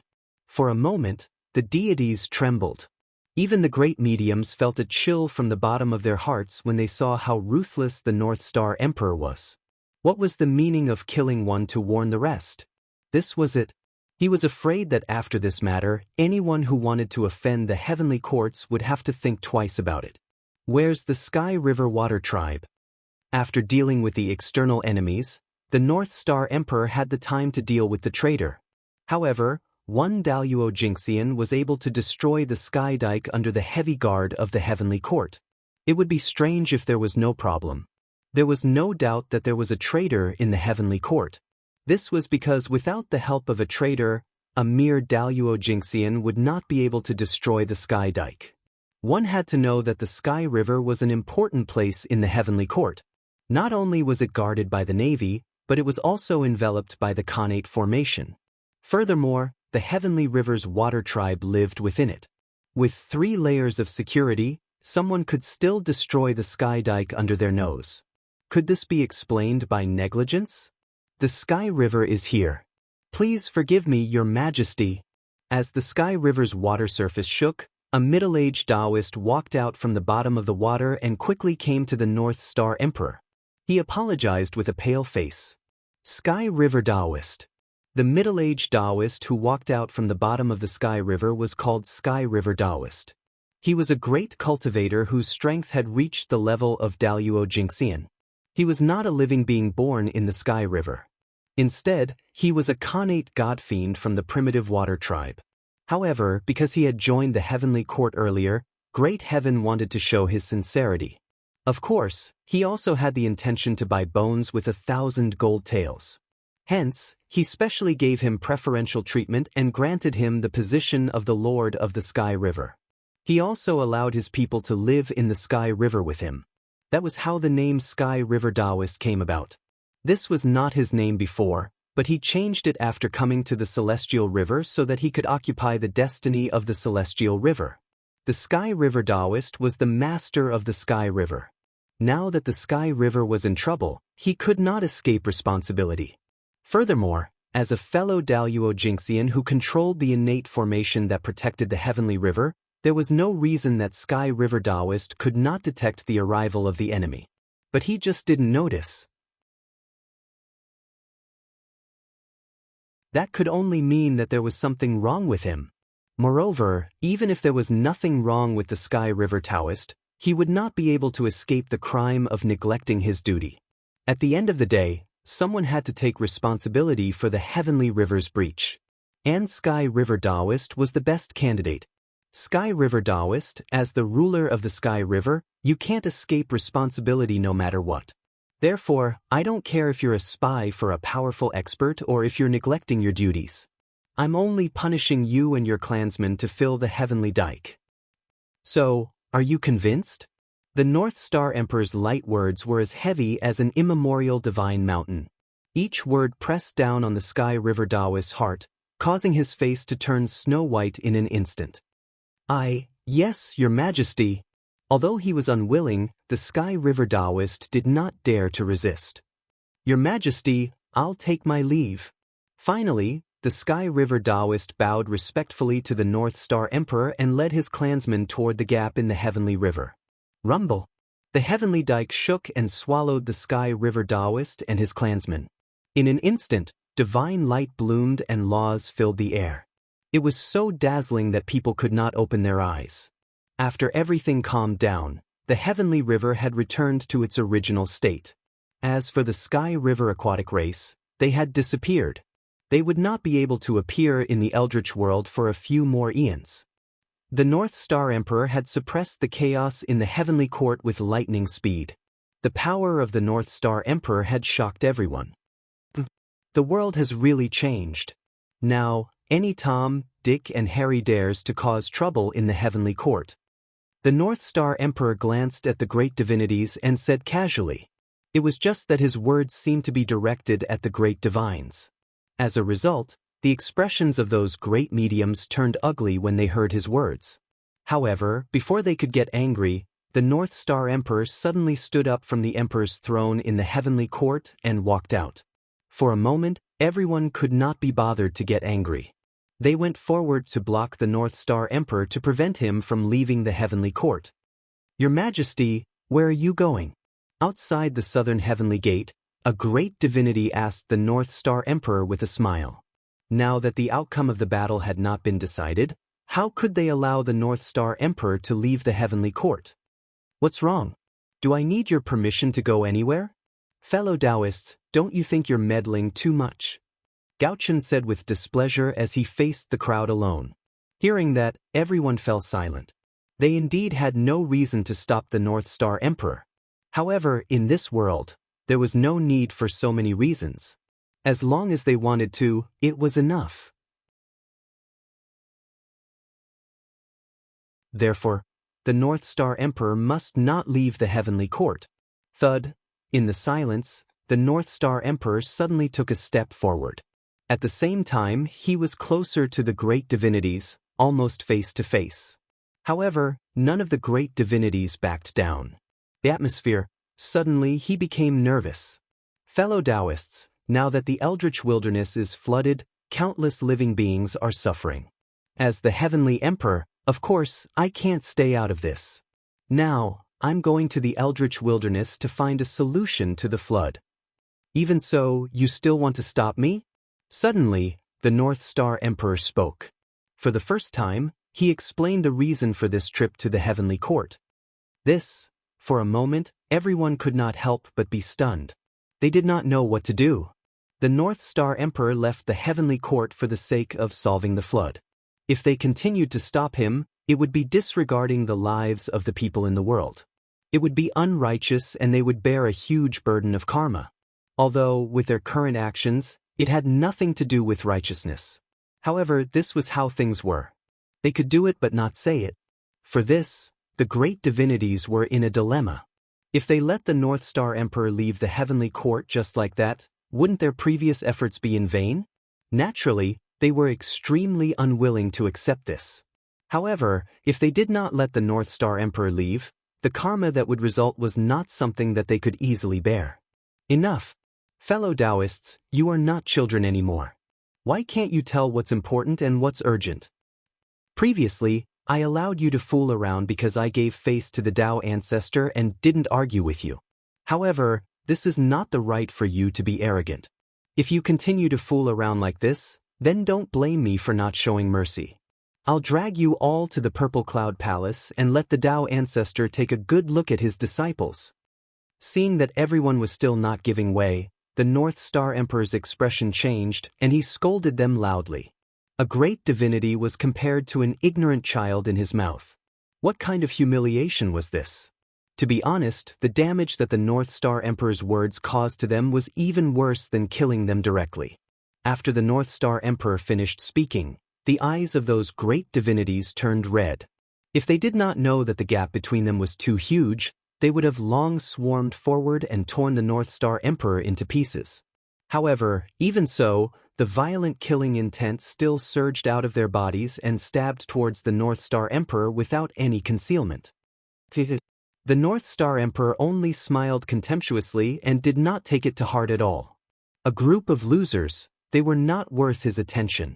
Those who lost to me will never be my opponents.